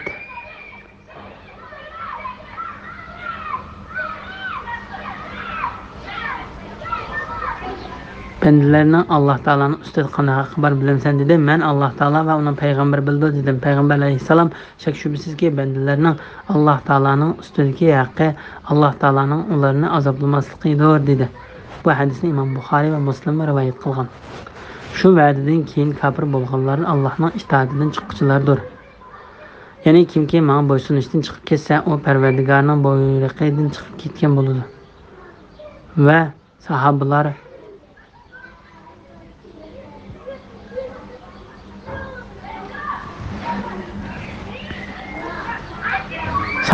Alloh taolo ulardan rozi bo'lsin. Kishilarning ichida Alloh taolaning buyruqlarini jon dili bilan o'rinlay oladiganlar va Alloh taolo butunlay bo'ysunadiganlar bo'lg'achqa, ularning payg'ambar alayhissalomdan keyin dinga qilgan yordamimi o'zlariga yarasha bo'lib, Alloh taolaning so'zini sharq va g'arblarda ustun qildi. Alloh taolo ularga cho'ng yordam berdi. Ular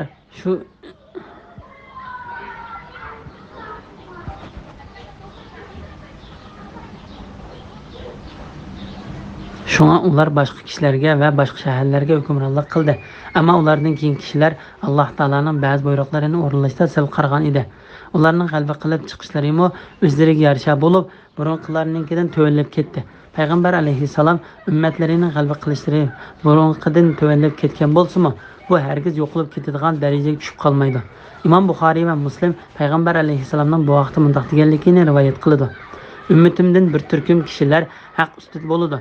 Ularni yordamsiz qo'yganlar va ularga qarshi turganlar toki qiyomat kunigacha ularga ziyon yetkazilmaydi. Bir rivoyatda Alloh taolaning buyruqi kelgicha ular shunday holatda bo'ladi deb rivoyat qilindi. Yana bir rivoyatda hatto ular Dajjal bilan urush qilg'icha deb rivoyat qilindi. Yana bir rivoyatda hatto Maryamning o'g'li Isa tushguncha ular g'olib holatda bo'ladi deb rivoyat qilindi. Bu rivoyatlarning hammasi to'g'ri bo'lib, mazmun jihatda qarama-qarshilik yo'q. Bismillahirrohmanirrohim. Allohning rahmatiga erishishinglar uchun namoz o'qinglar, zakot beringlar, payg'ambarga itoat qilinglar. Kofirlarni zaminda Allohning azobidan qochib qutula oladi deb o'ylamagin. Ularning joyi do'zax bo'ladi. Do'zax nima degan yomon joy? Sura Nur 56-57 oyat to'g'risida. Namoz o'qishga, zakot berishga va Alloh taologa bo'ysunishga buyurish kofirlarning ojizligi va oqibati to'g'risida.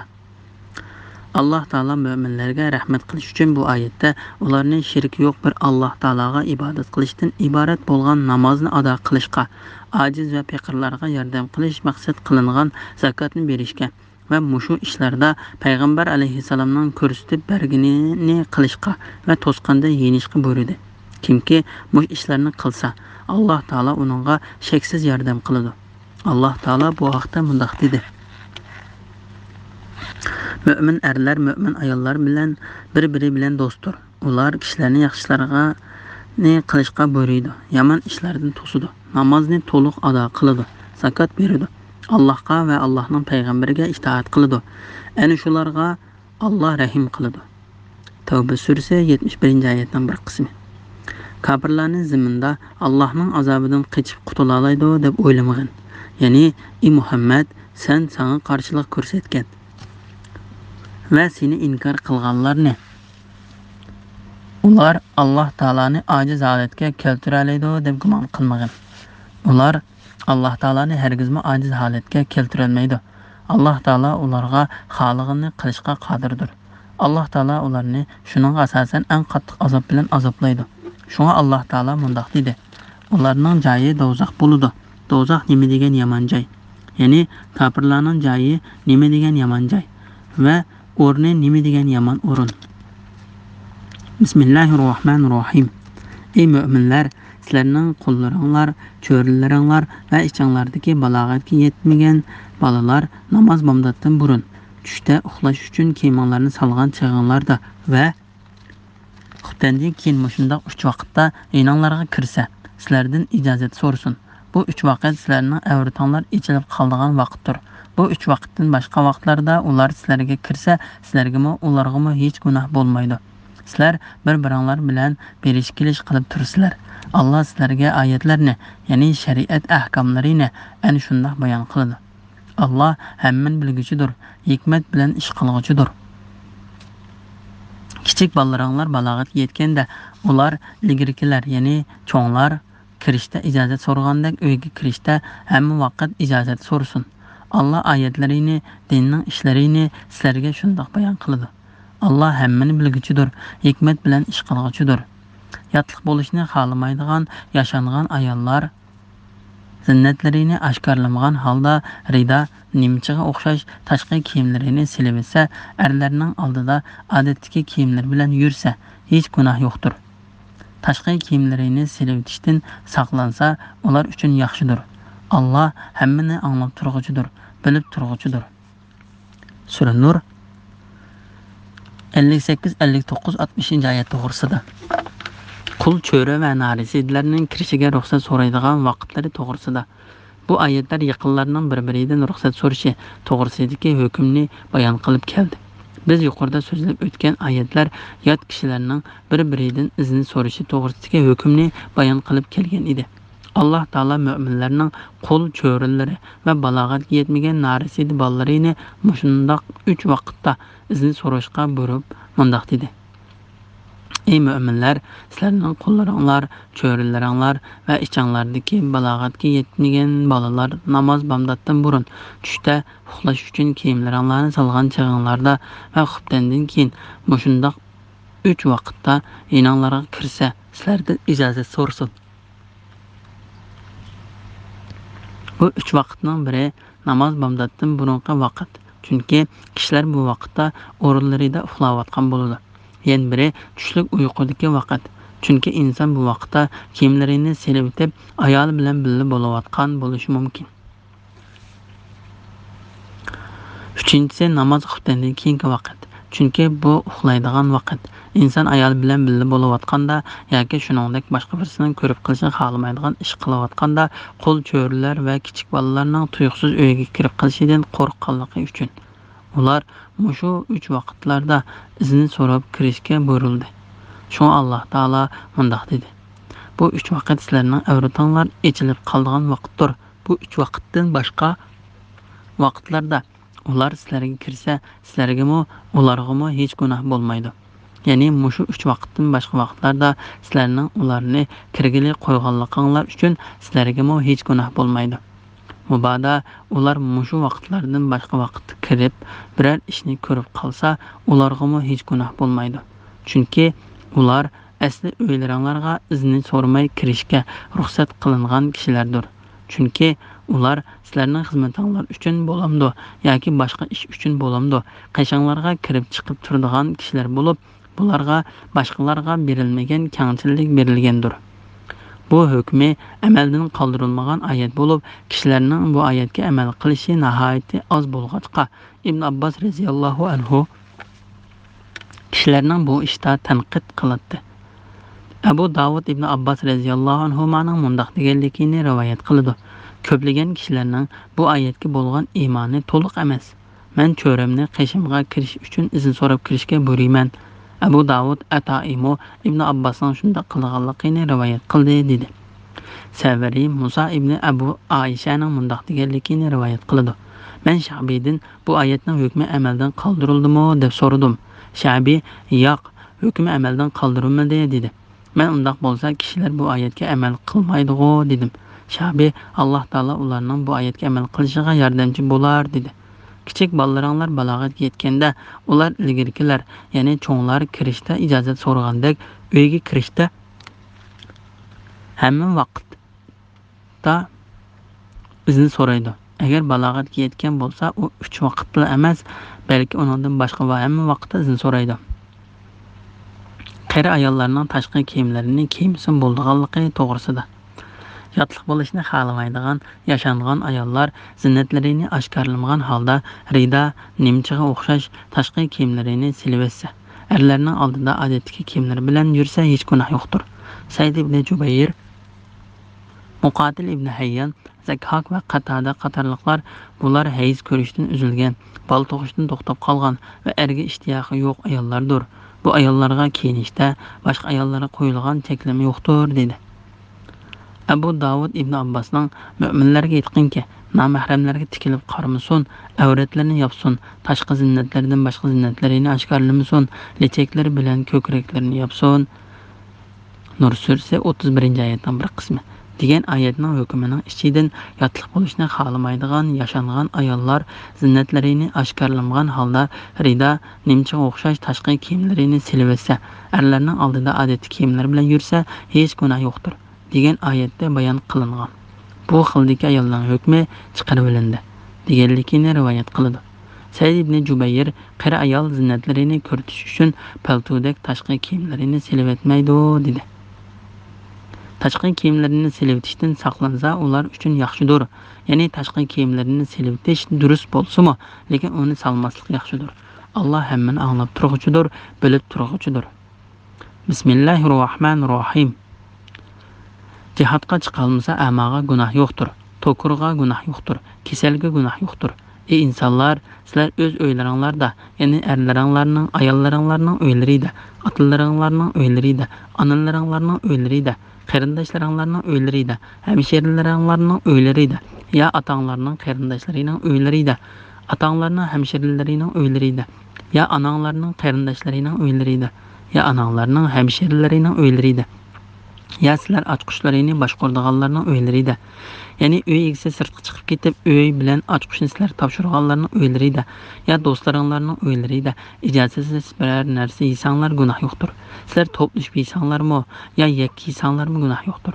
Sizlar uylarga kirgan chog'inglarda o'zinglarga, ya'ni uydagi kishilarga Alloh belgilagan muborak pok salomni beringlar. Ya'ni assalomu alaykum danglar. Alloh sizlarni tushunsin deb oyatlarni mushundoq bayon qiladi. Sura Nur 61-oyat to'g'risida.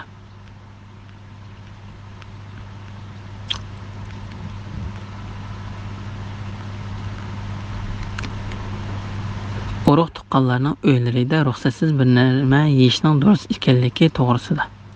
Said ibn Jubayr va Muqsim qatorliqlar mundaq dedi. Bir qism kishilar ko'r tomoqni va tomoqning yaxshisini ko'rolmagachga, to'kur dasturxonda yaxshi o'ltirolmagachqa, uning qishida o'ltirg'ini uning yeyishga tegishli bo'lgan tomoqini yeb bo'lganligi va kasal kishi tomoqni boshqalarda ko'p yeyolmaydiganligi uchun ularning yeyishiga tegishli bo'lgan tomoqini jiq yeyib olib, ular uvol qilib salmayli deb ular bilan birga tomoq yeyishni yomon ko'radi. Ondan Alloh taolo kishilarga ular bilan tomoqni birga yeyishga ruxsat qilib bu oyatni tushirdi. Haq payg'ambar alayhissalomning payg'ambarlik kelishdan burun kishilar o'zlarining shu kishilarga qarta cho'ngchilik qilib qo'yishidan saqlanish va o'zlarini ulardan ustun chaqlab selishdan saqlanish uchun ular bilan birga tomoq yeyishni yomon ko'radi. Ondan Alloh taolo bu oyatni tushirdi, dedi. Abdurazzoq Mujohidning mundaq deganligini rivoyat qiladi.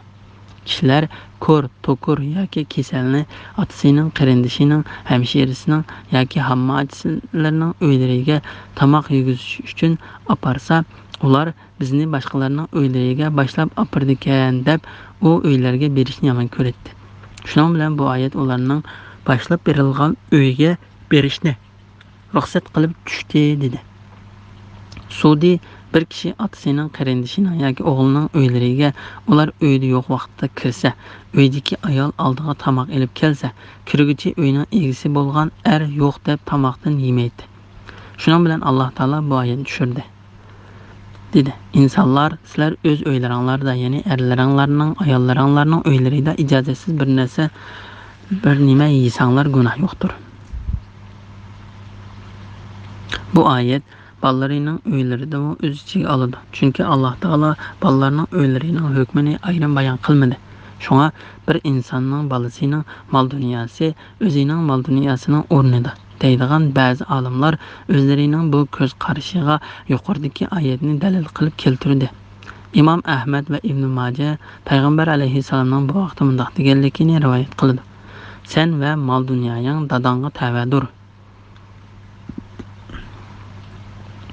Onalaringlarning uylarida, qarindoshlaringlarning uylarida, hamshiralaringlarning uylarida, ya otanglarning qarindoshlarining uylarida, otanglarning hamshiralarining uylarida, ya onanglarning qarindoshlarining uylarida, ya onanglarning hamshiralarining uylarida ijozatsiz bir nima yeysanglar gunoh yo'qdir.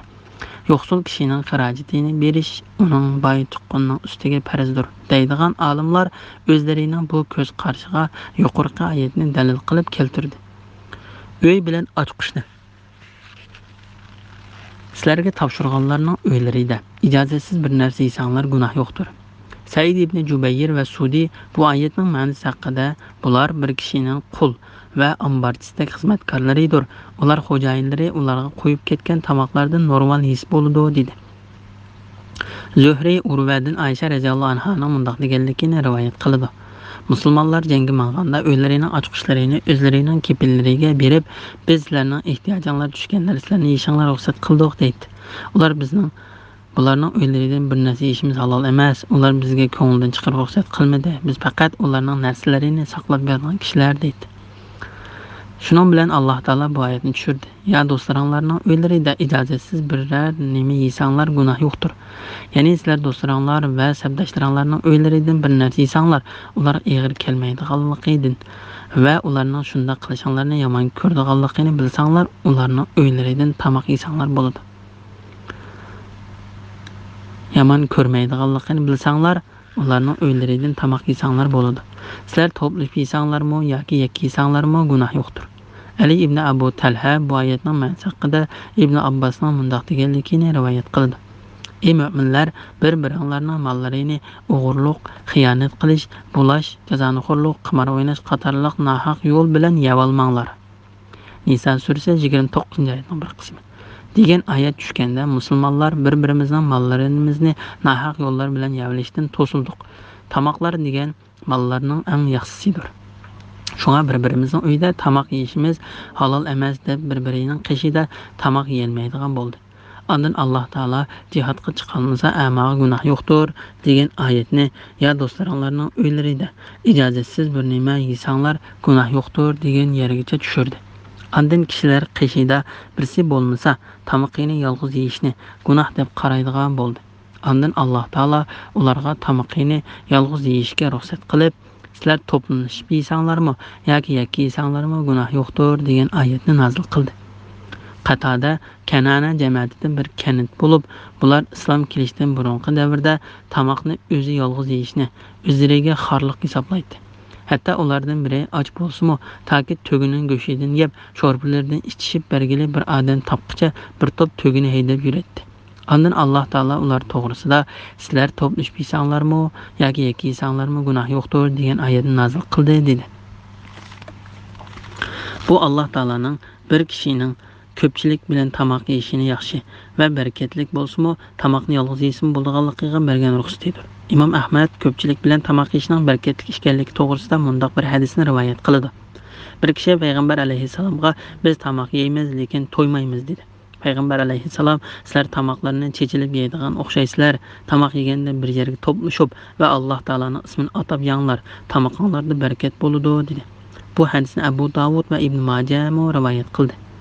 Ibn Majah Umar radhiyallohu anhudan payg'ambar alayhissalomning mundaq deganligini rivoyat qildi. Tamoqni hammanglar bir yerga to'plashib yanglar, chechilib ketmanglar, chunki barakat ko'pchilik bilan bo'ladi. Sizlar uylarga kirgan chig'inglarda o'zinglarga, ya'ni uydagi kishilarga Alloh belgilagan muborak pok salomni beringlar. Ya'ni assalomu alaykum danglar. Said ibn Jubayr, Hasan Basri, Qatada va Zuhri qatorliqlar bu oyatning ma'nosi haqida biranglar, ya'ni biranglarga salom qilish deganlikdir dedi. Ibn Jarir Abu Zubayrning mundaq deganligini rivoyat qildi. Men Jabir ibn Abdullahning sizlar bola qilinglarning qishig'iga kirsanglar, ularga Allohga belgilagan muborak pok salomni beringlar, ya'ni assalomu alaykum danglar deganligini anladim. Men Jabir ibn Abdullahning bola chaqalarining qishig'iga kirgan kishining ularga salom qilishni farz deb qaraydigan o'xshaydi deb qarayman. Ibn Jurayj Ziyodiddin ibn Tawusning mundaq deganligini rivoyat qildi. Biranglar uyga kirsa salom qilib kirsin. Mujahid, sen masjidga kirsang payg'ambar alayhissalomga salom bo'lsin deb kirgin. Bola chaqalaringning qishig'iga kirsang ularga salom qil va odam yo'q uyga kirsang bizga va Alloh taolaning yaxshi bandalariga salom bo'lsin deb kirgin dedi. Qatada odam yo'q uyga kiruvchi shundoq deyishga buyurilgan. Farishtalarning shundoq deguchiga salom qaytarganligini bizga so'zlab berilgan edi dedi. Allah sizlarni tushunsin deb oyatlarni shundoq bayon qiladi. Ya'ni Alloh taolo bu surda islom dinining cho'ng hukmlarini va shariat tuzumlarini tushunishli ravishda bayon qilib o'tgan edi. Bu yerda bandalariga oyatlarini ularning tushunishi va o'ylanishi uchun shundoq ro'shan bayon qilib berdiganligini eskartdi. Bismillahirrohmanirrohim. Allohga va uning payg'ambariga iymon etgan kishilar komil mu'minlardir. Ular musulmonlarga foydali bir ish ustida maslahatlashish uchun payg'ambar bilan jam bo'lgan chog'larida payg'ambardan ijozat so'ramoqcha ketib qolmaydi. Sendan ijozat so'raydiganlar Allohga va uning payg'ambariga iymon etadigan kishilardir. Ba'zi shaxsiy ish uchun ular sendan ijozat so'rsa, ularning ichidan sen xohlagan odamga ijozat bergin. Ularga sen Allohdan mag'firat tilegin. Alloh haqiqatan nihoyat mag'firat qiluvchidir, nihoyat mehribondir.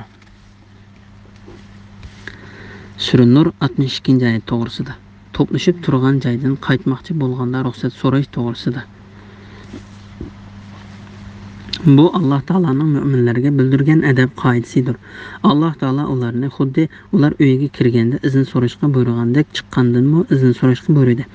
Xususan ular juma, hayit namozlari yoki bir yerga to'plashgan maslahat yoki shuningdek ishlar uchun bir yerga yig'ilgan chog'da payg'ambar alayhissalom bilan birga bo'lganlarida qaytmoqchi bo'lganlarning payg'ambar alayhissalomdan izn so'rab va uning maslahatini ilib qaytish kerakligini bildirdi. Kimki shunday qilsa u komil mu'minlardan hisoblanadi.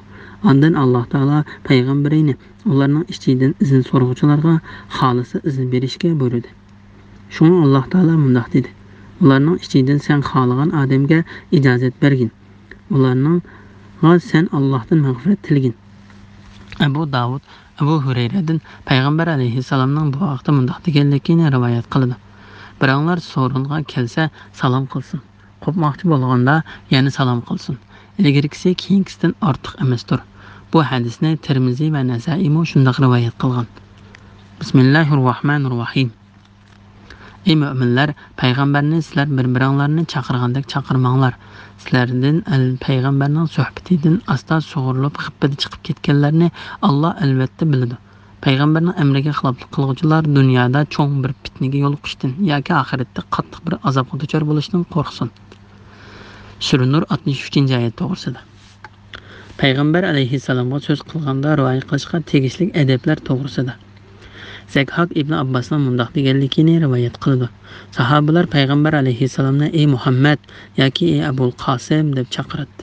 Alloh taolo payg'ambarini hurmatlash ustidan ularni shundaq chaqirishdan to'sib, payg'ambar alayhissalomni ey Alloh taoloning payg'ambari deb chaqirishga buyurdi.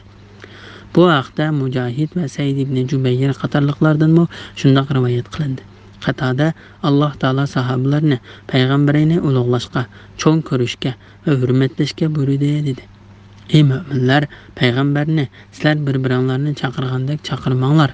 Muqotil bu oyatning ma'nosi haqida sizlar uni chaqirgan vaqtinglarda ey Muhammad yoki ey Abdullohning bolasi deb chaqirmay, hurmatlab ey Alloh taolaning payg'ambari deb chaqiranglar deganlikdir dedi. Bu oyatga berilgan yana bir ma'no mundoq. Sizlar uning qilgan duosini boshqalarning qilgan duosiga o'xshash deb qarmanglar, chunki uning qilgan duosi ijobatdir. Sizlar uning sizlarga qarshi duo qilib silishidan saqlaninglar. Agar u sizlarga qarshi duo qilib salsa halok bo'lib ketsizlar. Bu oyatga berilgan bu ma'noni Ibn Abu Hatim, Ibn Abbas, Hasan Basri va Atiya Avfi qatorliqlardan rivoyat qildi. Rostini Alloh taolo bilguchidir. Sizlardan payg'ambarning suhbatidan asta sug'urilib g'ibbatga chiqib ketganlarni Alloh albatta biladi. Muqotil ibn Hayyan bu oyatning ma'nosi haqida mundaq dedi. Ular bo'lsa munofiqlardir. Ularga jumaning xutbasida deyilgan so'zlar og'ir keladi. Shuning bilan ular ba'zi sahobalarni dalda qilib masjiddan chiqib ketadi. Aslida payg'ambar alayhissalom juma namozining xutbasini boshlab bo'lgandan keyin bir kishi masjiddan chiqmoqchi bo'lsa, gap qilmasdan barmoqi bilan ishorat qilib payg'ambar alayhissalomdan izn so'rab chiqishi lozim edi. Va biz shunday qildik. Chunki payg'ambar alayhissalom xutbani boshlab bo'lgandan keyin gap qilgan kishining juma namozi bekor bo'lib ketadi dedi. Sudi munofiqlar to'plashgan bir so'rinda payg'ambar alayhissalom bilan birga bo'lsa, payg'ambar alayhissalomning ko'rmaslik uchun bir-birini dalda qilishib, u so'rindan yo'qaydi dedi. Payg'ambar alayhissalomning buyruqiga qarshilik ko'rsatishning man'iy qilinganligi to'g'risida.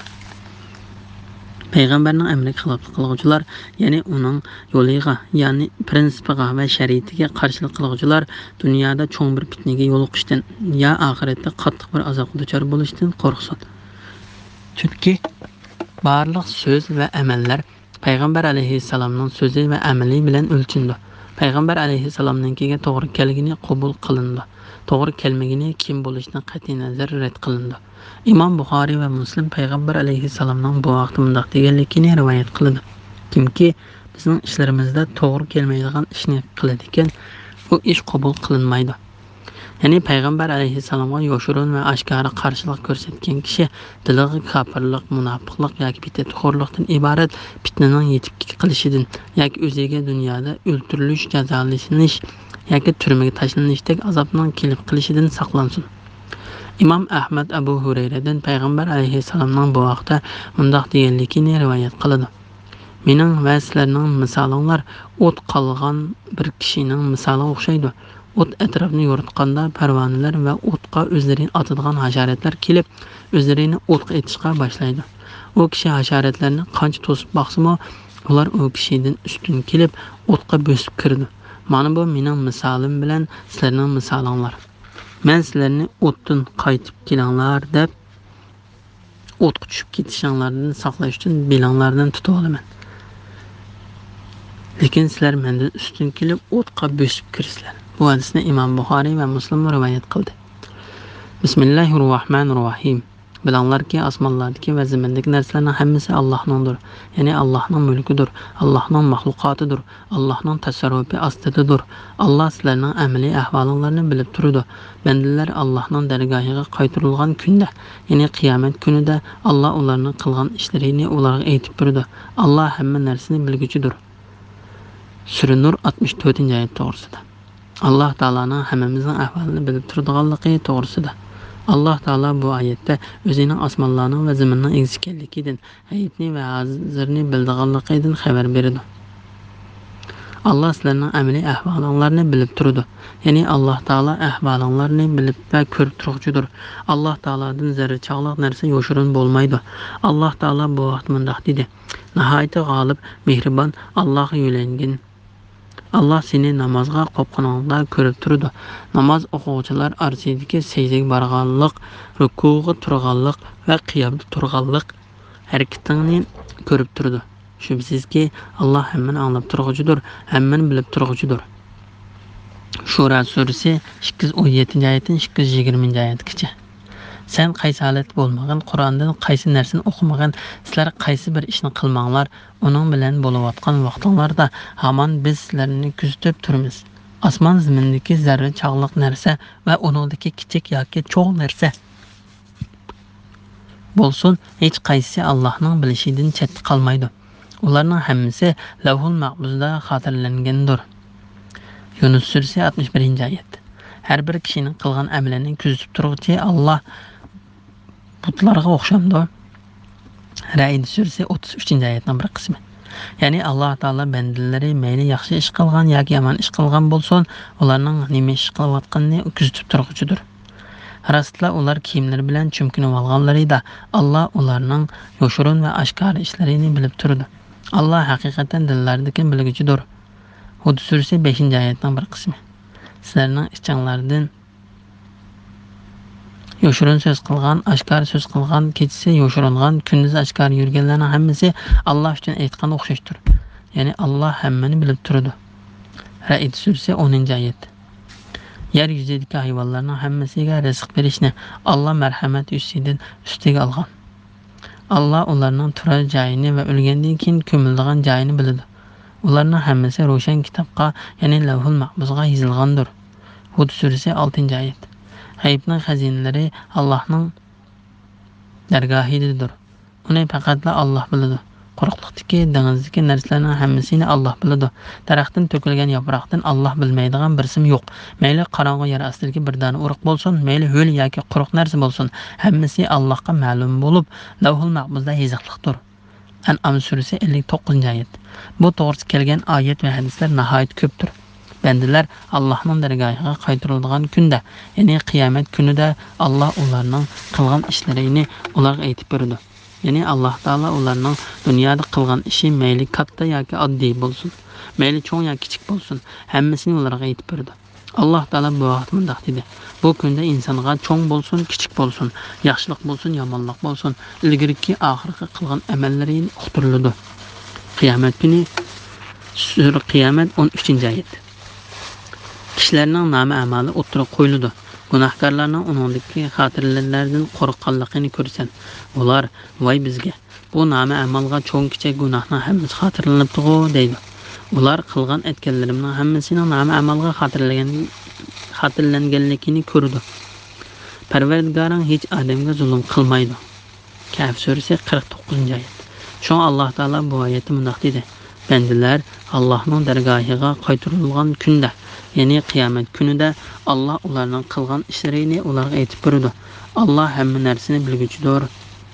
Olimlarning parvardigori bo'lgan Alloh taologa hamd sano bo'lsin.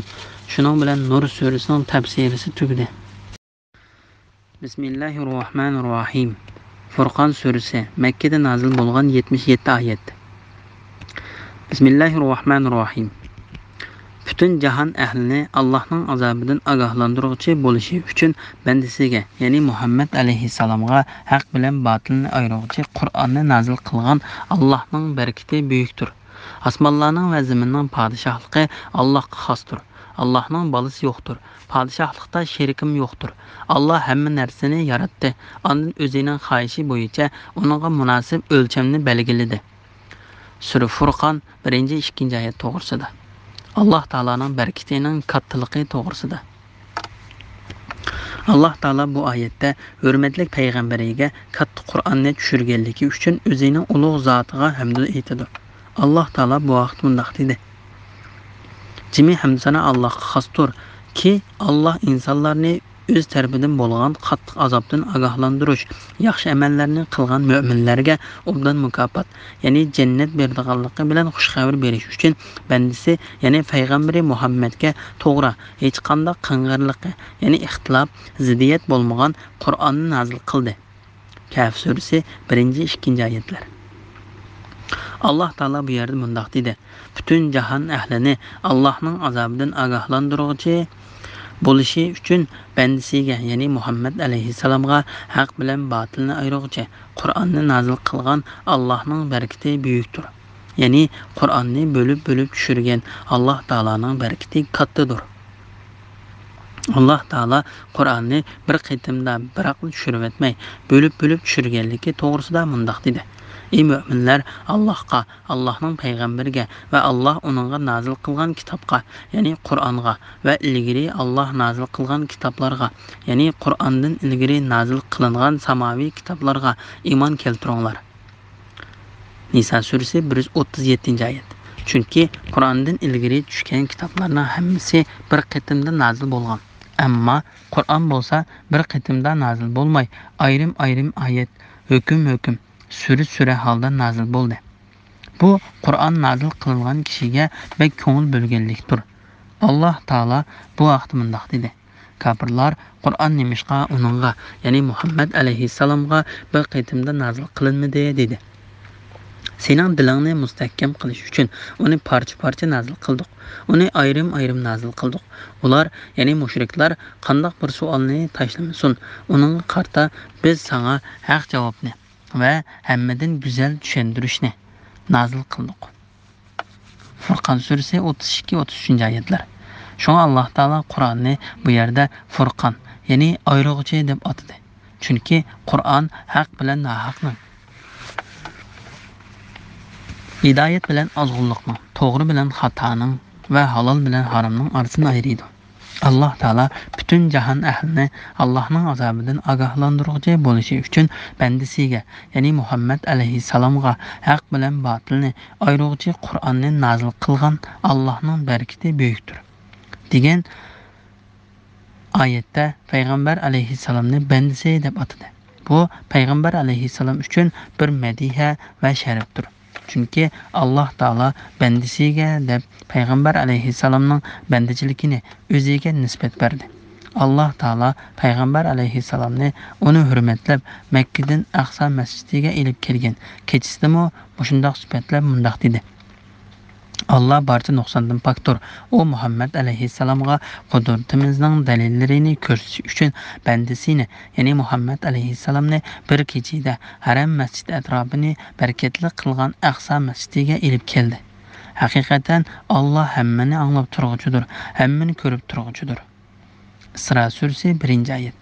Allah Teala Peygamber aleyhisselamның ibadetke turganlıqını bayan qılgan vaqtidimi mushundaq süpetlep mundaq dedi: Allah'ның bendisi, yani Muhammed aleyhisselam Allah'a ibadet qilishqa turganda Kur'an tinglash uchun jinlar o'g'lishib uni besimlashga tas qoldi. Cin suresi 19. ayet. Allah Teala Peygamber aleyhisselamga Kur'an ve perişti düşürgen vaqtidimi uni shundaq süpetlep mundaq dedi: Bütün cahan əhlini Allah'ın azabından agahlandırıcı bo'lishi uchun bendisiga, yani Muhammed aleyhisselamga haq bilan batılni ayırıcı Kur'an'ı nazil qilgan Allah'ın bereketi büyüktür. Allah Teala Peygamber aleyhisselamga onunğa aldınımı, arqısınımı, yani hiç qaysi tarafından batıl yüzlenmeydi. O hikmet bilen iş qılğıcı, madihiga layık Allah tarafından nazil qılıngandır. Sure Fussilet 42. ayet. Deb süpetlengen Kur'an'dan ibaret hemme narsani ochiq bayan qilgan katta kitapni tushirdi. Allah Teala'nın Peygamber aleyhisselamga mundaq katta kitapni tushirishi uning butkul insonlarga agahlandırıcı bo'lishi uchundir. Payg'ambar alayhissalom bu vaqtda mundaq dedi: "Men qizilga va qarg'aga payg'ambar qilinib avatildim." Bu hadisni Imom Ahmad rivoyat qilgan. İmam Buxoriy payg'ambar alayhissalomning menga mendan ilgari kelgan payg'ambarlarning hech qaysisiga berilmagan 5 narsa berildi deb bo'lib, ondan payg'ambarlar o'z qavmiga payg'ambar qilib avatildi. Men barliq kishilarga payg'ambar qilib avatildim deganligini rivoyat qiladi. Allah Taala bu vaqtda mundaq dedi: "Ey Muhammad, aytqinki, ey insonlar, men haqiqatan sizlarning hammanglarga Alloh tarafidan avatilgan elchiman. Osmonlarning va zaminning podshohligi Allohga xosdir. Uningdan boshqa hech iloh yo'qdir. Alloh tirildirdi va o'ltirdi. Uning Allohga va Allohning so'zlariga iymon keltiradigan elchisi ummi payg'ambarga iymon keltiringlar. Hidoyat tepishinglar uchun uning agishinglar." A'rof surasi 158-oyat. Ya'ni payg'ambar qilib avatguchi osmonlarning va zaminning podshohligi biror narsaga bo'l desa shu hamon bo'ldigan, tirildirib o'ltiradigan zot Alloh taolodir. Alloh taolo bu yerdami o'zini shundoq sifatlab mundaq dedi: "Osmonlarning va zaminning podshohligi Allohga xosdir. Allohning bolasi yo'qdir. Podshohlikda sherikim yo'qdir." Ya'ni Alloh taolo o'zini bol tutishdan, sherik tutishdan pokildi. Ondan Alloh taolo o'zining barliq narsalarni yaratganligidan xabar berib mundaq dedi: "Alloh hamma narsani yaratdi. Ondan o'zining xohish bo'yicha uningga munosib o'lchamni belgiladi." Ya'ni Alloh taolodan boshqa hamma narsalar Alloh taolo tarafidan yaratilgan va yetishtirilgandir. Alloh taolo hamma narsaning yaratquchisi, parvardigori, podshohi va ilohidir. Hamma narsa uning hukmronligi, boshqurishi, ko'ndirishi va o'rinlashtirishi ostidadir. Bismillahirrohmanirrohim. Mushriklar Allohni qo'yib hech narsani yaratolmaydigan va o'zlari yaratilgan ilohlar, ya'ni butlarga ibodat qildi. Ular, ya'ni butlar o'zlaridan biror ziyonni dafi qila olmaydi. O'zlariga biror foydani keltira olmaydi. Boshqalarning jinini ilishga, boshqalarga hayot bag'ishlashga yoki o'liklarni tirildirishga qodir bo'la olmaydi. Sura Furqon 3-oyat to'g'risida. Mushriklarning ahmoqligining bayoni to'g'risida. Alloh taolo hamma narsaning yaratquchisi, barliq narsaning egisi, xolig'ini bo'ldigan, xolimig'ini bo'lmaydigan zot Alloh taoloni qo'yib, pashining qantinimi yaratolmaydigan, balki aslida o'zlaridan biror ziyonni dafi qila olmaydigan, o'zlariga biror foydani keltira olmaydigan insonlar tarafidan yasalgan butlarni iloh deb tiklab olib, ularga ibodat qilgan mushriklarning nodonligidan xabar berib mundaq deydi: Mushriklar Allohni qo'yib hech narsani yarata olmaydigan va o'zlari yaratilgan ilohlar, ya'ni butlarga ibodat qildi. Ular, ya'ni butlar o'zlaridan biror ziyonni dafi qila olmaydi. O'zlariga biror foydani keltira olmaydi. Boshqalarning jinini ilishga, boshqalarga hayot bag'ishlashga yoki o'liklarni tirildirishga qodir bo'la olmaydi. Butlarning qo'lidan bu ishlarning birorisi kelmaydi. Bularning hammasi tirildiradigan va o'ltiradigan, qiyomat kuni ilgirkilarni va keyingilarni qayta tirildiradigan zot Alloh taolo tarafidan vujudga keltiriladi. Alloh taolo qiyomat kuni qayta tirildiradiganligi to'g'risida mundaq dedi: "Ey insonlar, sizlarning dastlab yaratilishinglar, o'lgandan keyin tirildirilishinglar faqat bir odamning yaratilishi, bir odamning tirildirishiga o'xshashdir." Luqmon surasi 28-oyatning bir qismi. Biror shayni yaratmoqchi bo'lsak, bizning amrimiz faqat bir so'zdir. U ko'zni yumib ochganning orlig'ida o'rinlandi. Qamar surasi 50-oyat. Bir sayha, ya'ni Isrobilning surchilishi bilan ular, ya'ni jami xaloyiq yer ostidan zaminning ustiga chiqib qoladi. Naziyat surasi 13-14-oyat. Bir ovoz, ya'ni Isrobilning chalgan surini anglash bilanla masharga hozir bo'lib, o'zlariga nima qilinadiganligiga qarashib turdi. Saffat surasi 19-oyat. Faqat bir ovoz bilanla ularning hammasini huzurimizga hozir qilindi. Yasin surasi 53-oyat. Ya'ni Alloh taolo bo'lsa, uningdan boshqa iloh va parvardigor bo'lmagan, ibodatda uningga qilinish haqli bo'lgan zotdir. Chunki Alloh taolo xolig'ini bo'ldigan, xolimig'ini bo'lmaydigan zotdir. Alloh taolaning bolasi, ota-onasi, tangtush o'rin basari va vaziri yo'qdir. alloh taolo yolg'iz, hamma muhtoj bo'ladigan, bola topmagan, tug'ilmagan, hech kishi uning taqdosh bo'la olmaydigan sifatga ega zotdir. Bismillahirrohmanirrohim. Kafirlar bu ya'ni Qur'on faqat u ya'ni Muhammad o'zi to'qigan yolg'ondir. Uningga uni to'qishga boshqa bir qavm ya'ni ahli kitob yordam bergan deydi. Ular payg'ambar alayhissalomga bo'xton chaplash bilan uningga zulm qildi va yolg'onni chopildi. Ular aytdi: "Bu burunqilarning afsonalaridirki, ularni u yozdirib olgan. Hepsi qilib uchun uningga atigan oqshomda o'qib berilyotdi." Aytganki, uni osmonlardagi va zimindagi sirni bilib turadigan Alloh nozil qildi. Alloh haqiqatan nihoyat mag'firat qilg'uchidir, bandalariga nihoyat mehribondir. Sura Furqon 4-5-6 oyat to'g'risida. Kafirlarning Qur'on to'g'risida degan so'zlari to'g'risida. Alloh taolo ahmoq, nodon kafirlarning Qur'on to'g'risida deganlaridan xabar berib mundoq dedi: Kafirlar bu ya'ni Qur'on faqat u ya'ni Muhammad o'zi to'qigan yolg'ondir. Uni to'qishga boshqa bir qavm ya'ni ahli kitob yordam bergan deydi. Ya'ni kafirlar Muhammad Qur'onni o'zi to'qigan va uni to'plashga boshqa qavmlardan yordam so'ragan deydi. Alloh taolo kafirlar to'g'risida mundoq dedi: Ular ya'ni payg'ambar alayhissalom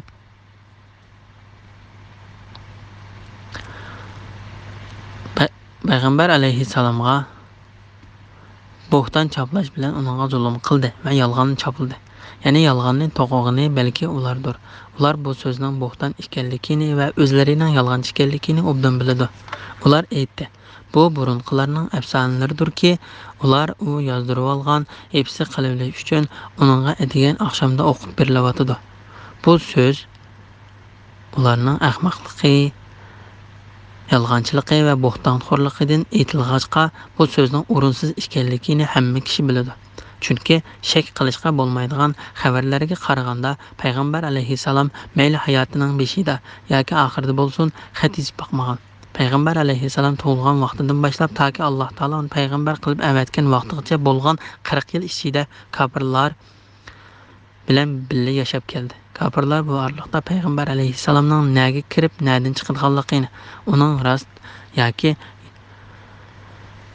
rostchil pok ishonchli ekanligini, yolg'ondan, yomon ishlardan va nachar axloqlardan yiroq turadiganligini obdan biladi. Hatto ular payg'ambar alayhissalomning rostchil pok ekanligini uchun uni kichkidan boshlab toki payg'ambar bo'lib kelgichi bo'lgan orliqda ishonchli deb atashadi. Alloh taolo uni payg'ambar qilish bilan izzatildi. Kafirlar uning uningga dushmanlik qilishga boshlab va uning bu so'zlaridan pok ekanligini har qanday aqlli kishi bildigan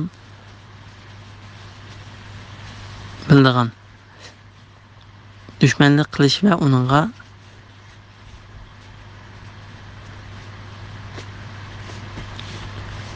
uningga choplaydigan bo'xton so'zlaridan tangirqab qilishib, uni gahi sehrgar desa, gahi shoir, gahi jin chaplashib olgan desa, gahi yolg'onchi dedi. Alloh taolo bu vaqt mundoq dedi: Mushriklarning sening uchun nurg'un misollarni keltirganligiga qarag'in. Ular ozdi, to'g'ri yo'l topolmaydi. Furqon surasi 9-oyat. Alloh taolo kafirlarning bo'xtonlariga raddiya berib mundoq dedi: Aytqinki, uni osmonlardagi va zimindagi sirni bilib turadigan Alloh nozil qildi. Ya'ni ilgarikilarning va keyingilarning rostchil, burunmi va kelgusidimi amaliyotga uyg'un kelgan va keldigan xabarlarini va o'z ichiga olgan Qur'onni, osmonlardagi va zimindagi g'aybni va sirlarni, xuddi oshkor ishlarni bilib turadigan Alloh taolo tushirgandir. Alloh haqiqatan nihoyat mag'firat qilg'uchidir, bandalarga nihoyat mehribondir. Ya'ni Alloh taolo bu oyatida ularni tavba qilishga va Alloh taolo tarbiyaga qaytishga chaqirdi. Ularga rahmatining katta ekanligi va tavba qilgan kishining tavbasini qabul qilib, uni kechiradiganligidan xabar berdi. Alloh taolo kafirlar mushundoq kafirligida, tarsoligida, askiligida tursimi, payg'ambar alayhissalom va Qur'onga mushundoq yolg'on va bo'xtonlarni choplagan bo'lsa-mu, ya'ni ularni tavba qilishga, kofirlikdan islomga va hidoyat yo'liga chaqirishga, qaytishga chaqirdi. Alloh taolo shunday qilganligi to'g'risida bunday dedi. Allah üç ilahdan biridir. Deguvchilar cheksiz kafir bo'ldi.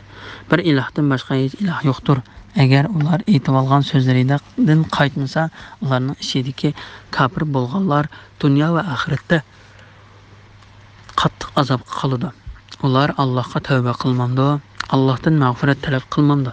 Allah tavba qiluvchilarga nihoyat mag'firat qiluvchidir, nihoyat mehribondir. Maida surasi 73-74-oyatlar.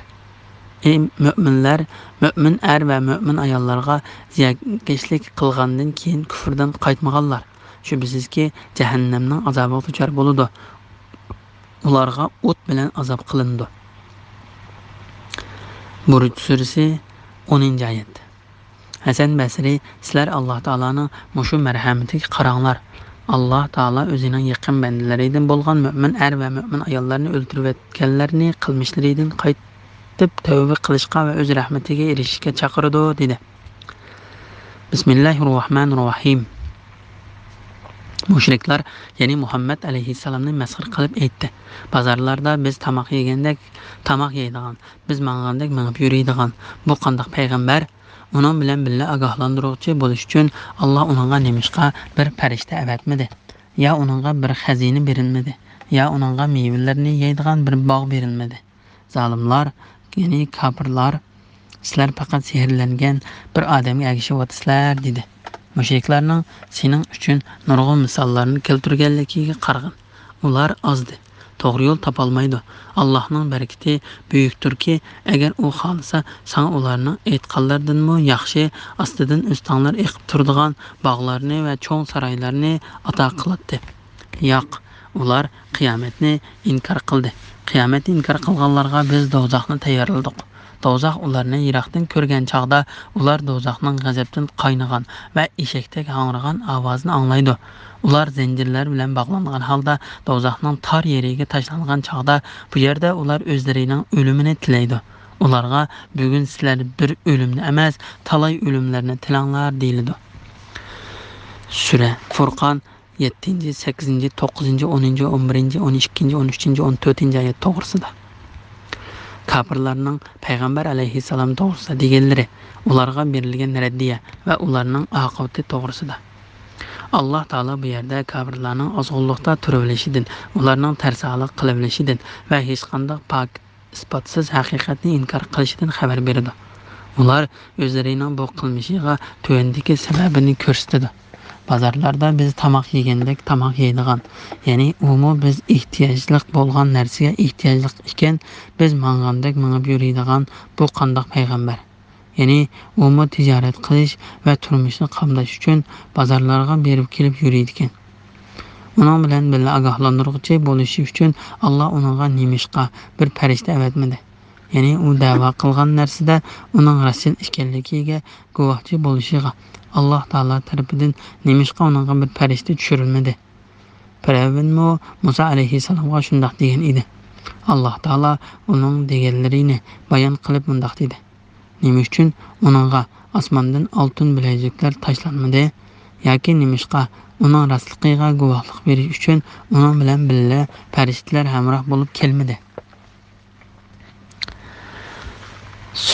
Zuhruf surasi 53-oyat. Kafirlarning dili bir-birininkiga o'xshab ketgachga Quraysh kafirlari bunday dedi. Ya uningga bir xazina berilmadi.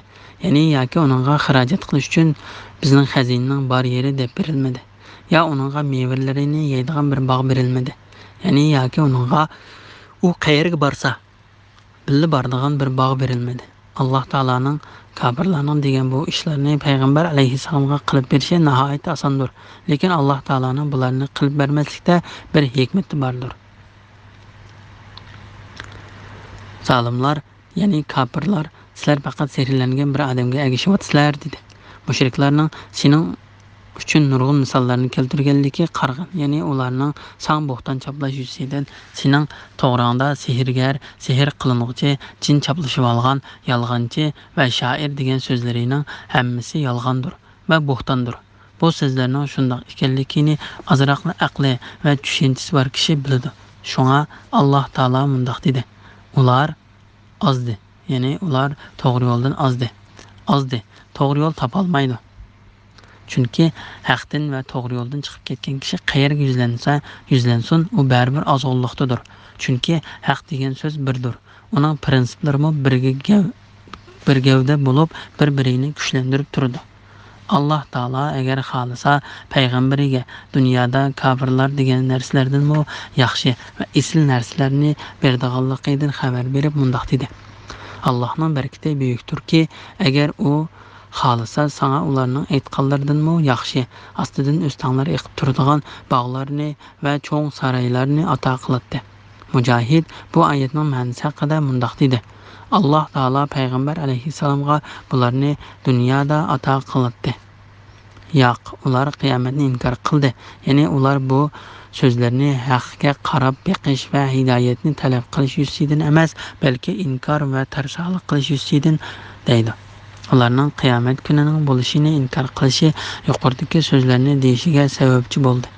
Qiyomatni inkor qilganlarga biz do'zaxni tayyorladik. Ya'ni jahannamning o'tidan iborat chidiqsiz og'riqchi qiziq azobni tayyorladik. Do'zax ularni yiroqdan ko'rgan chaqda, ya'ni jahannam ular to'plangan maydondagi chaqda ko'rganda, ular do'zaxning g'azabdan qaynagan va eshakdek hangragan ovozini anglaydi. Allah Taala bu vaqtda mundaq dedi. Ular do'zaxga tashlangan chaqda qaynab turgan do'zaxning eshak hangragandek sat ovozini anglaydi. Do'zax g'azabdan parchalanib ketishga tos qoladi. Mulk surasi 7 va 8 oyatning bir qismi. Ya'ni do'zax Allah Taolaga ishonmagan odamga qattiq g'azablanganlikdan ba'sidan ajrab ketgili tasli qoladi. İmam Abu Ja'far ibn Jarir ibn Abbasning bir kishi do'zaxga ilib kelindi dedi. Do'zax qo'rilib ba'siga yig'iladi. Mehribon Allah Taala do'zaxga sog'nim bo'ldi deydi. Do'zax bu kishi mendan panoh tilayotdi deydi. Allah Taala undaq bo'lsa, bandamni qo'yib beringlar deydi. Bir kishi do'zax ilib kelindiki, u kishi ey Parvardigorim, seni mundaq qilar deb o'ylamagan edim deydi. Allah Taala qandoq o'ylagan eding deydi. U kishi mening katta rahmatimni ichiga elishini o'ylagan edim deydi. Allah Taala undaq bo'lsa, mendan qo'yib beringlar deydi. Bir kishi do'zax ilib kelindi. Do'zax uni xuddi qechir arpini yalmab yutgandek yutadi va qattiq bir ovoz chiqardi. Bu ovozdan qo'rqmagan bir odam qolmaydi deganligini rivoyat qiladi. Do'zax ularni yiroqdan ko'rgan chaqda ular do'zaxning g'azabdan qaynagan va eshakdek hangragan ovozni anglaydi.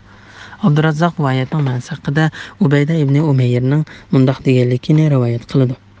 Jahannam qattiq bir ovoz chiqardi-da, Alloh taologa eng yaqin farishta va payg'ambarlardan hech biri qolmay qo'rqqanligida butun a'zoyi titragan holda yerga dum tushdi.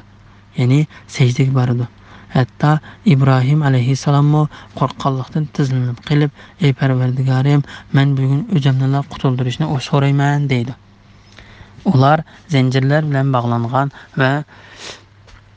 bog'langan holda do'zaxning tor yeriga tashlangan chaqda bu yerda ular o'zlarining o'limini tilaydi. Ya'ni echinish va hasrat bilan o'zlarining o'limini tilaydi. Ularga bugun sizlar bir o'limni emas, talay o'limni tilanglar deyiladi. Bismillahirrohmanirrohim. Ularga aytqinki, shu do'zax yaxshimi yo taqvodorlarga va'da qilingan, kirgan kishi mangu qoldigan jannat yaxshimi? Jannat taqvodorlarga berilgan mukofotdir va ularning oxir boradigan joyidir. Ular jannatda xohlagan ne'matlardan bahramand bo'ladi. Jannatda mangu qoladi. Bu Parvardigoringdan ishga oshirishni tilindigan va'dadir. Sura Furqon 15-16 oyat to'g'risida. Jannat bilan do'zaxning farqi to'g'risida. Allah Taala bu oyatida payg'ambari Muhammad alayhissalomga: "Ey Muhammad, sana sifatlab berilgan yuzlaricha jahannamga ilib kelindigan. Jahannam ularni turilgan chiroy, g'azabdan qaynagan va eshakdek hangragan ovoz bilan kutib oladigan.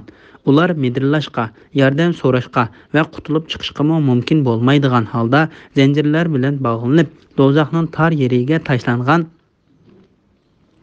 Bədbəxtlərinin muşu hali yaxşımı yoki uningda yeydigan va ichadigan barliq shirin narsalar, esil kiyim-kechaklar, oliy joylar, go'zal manzaralar, bulardan boshqa uningda yana ko'z ko'rib boqmagan, quloq anglab boqmagan, biror kishining ko'ngliga tushib boqmagan narsalar bor bo'lgan. Allah Taala müminlərə vəd qılğan. Ular dünyada Allah Taalaga boysunğanlığı üçün Allah Taala ularga mukafat qilib tayyorlagan. Ular onundan başqa yerga yo'tkilib ketmasdin va yo'tkilib ketishni xolmasdin.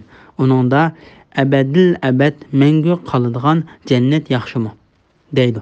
Bu Allah Taalaning müminlərə qılğan mərhəmətidir və yaxşılıqıdır. Şuna Allah Taala mundaq dedi. Bu Pərverdigarыңdan işqa aşırış tilindigan vədidir. Yani bu Pərverdigarыңdan bo'lishi çoxum bo'lgan vədidir.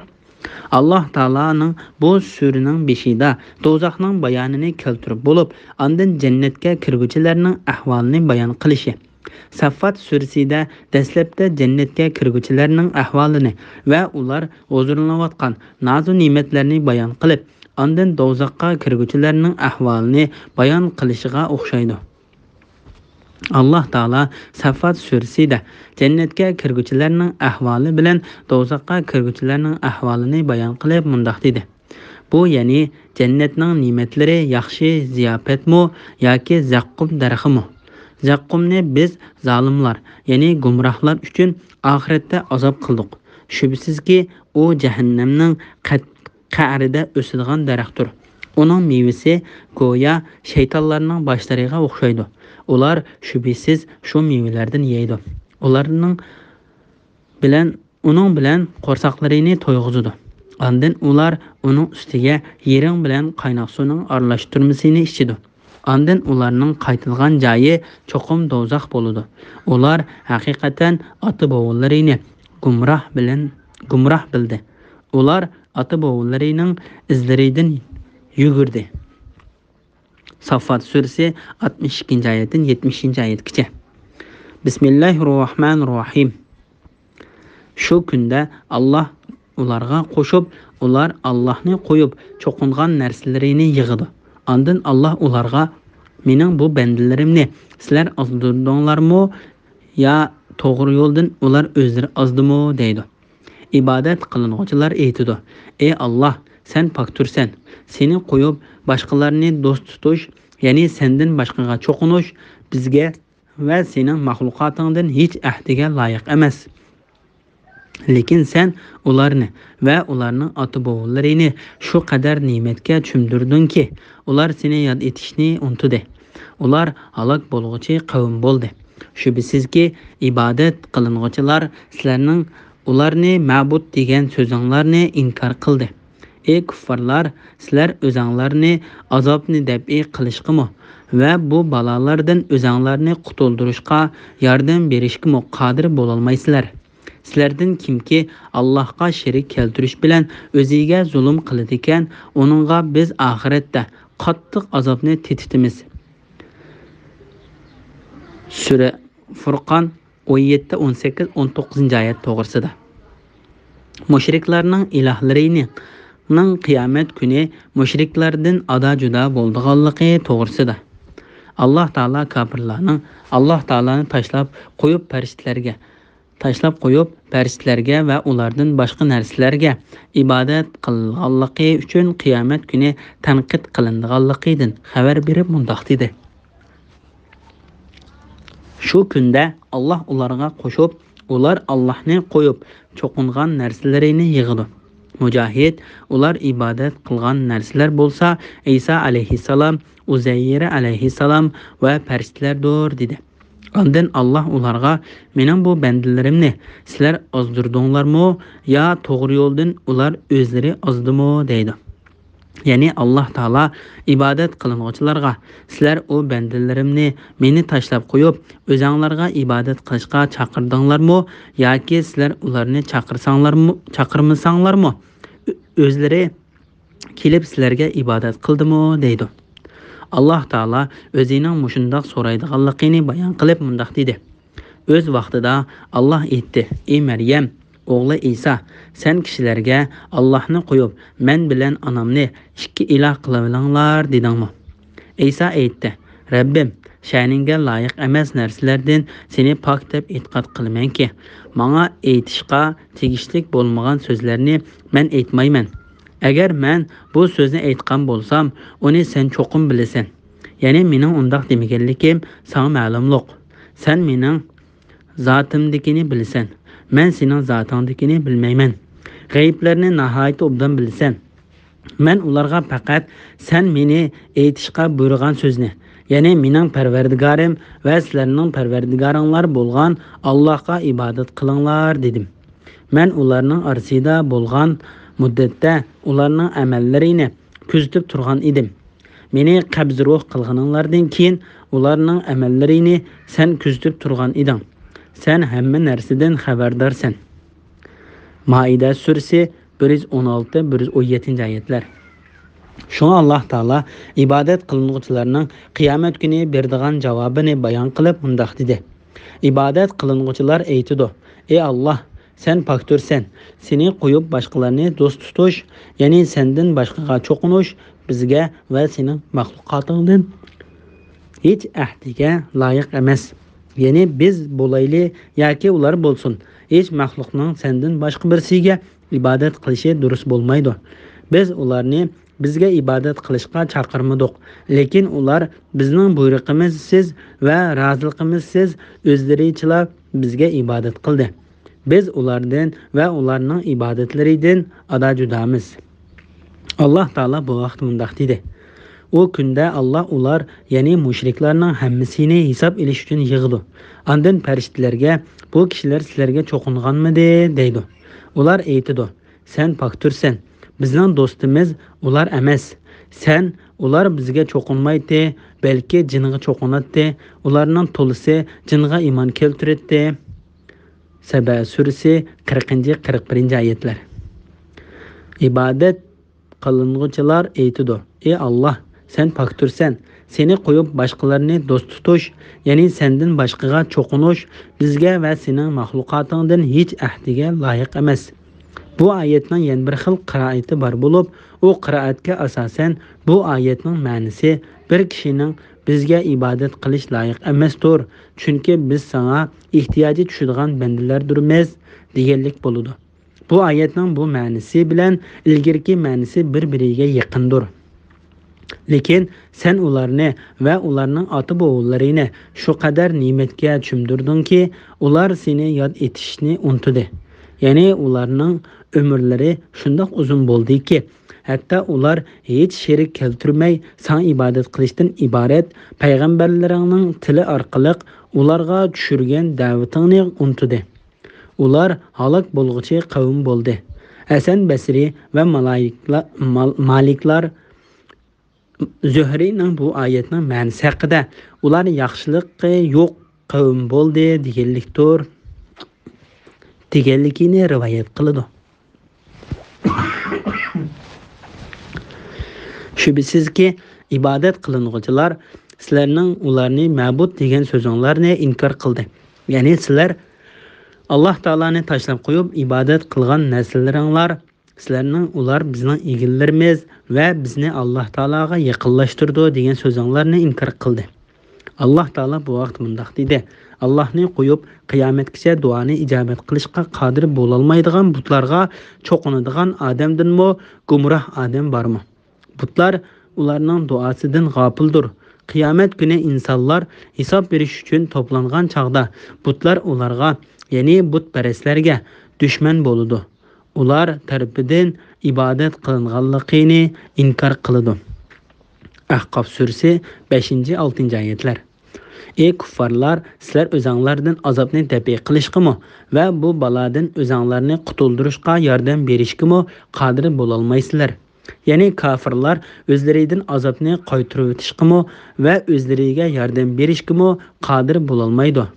Sizlardan kimki Allohga sherik keltirish bilan o'ziga zulm qildi ekan, uningga biz oxiratda qattiq azobni tetitamiz.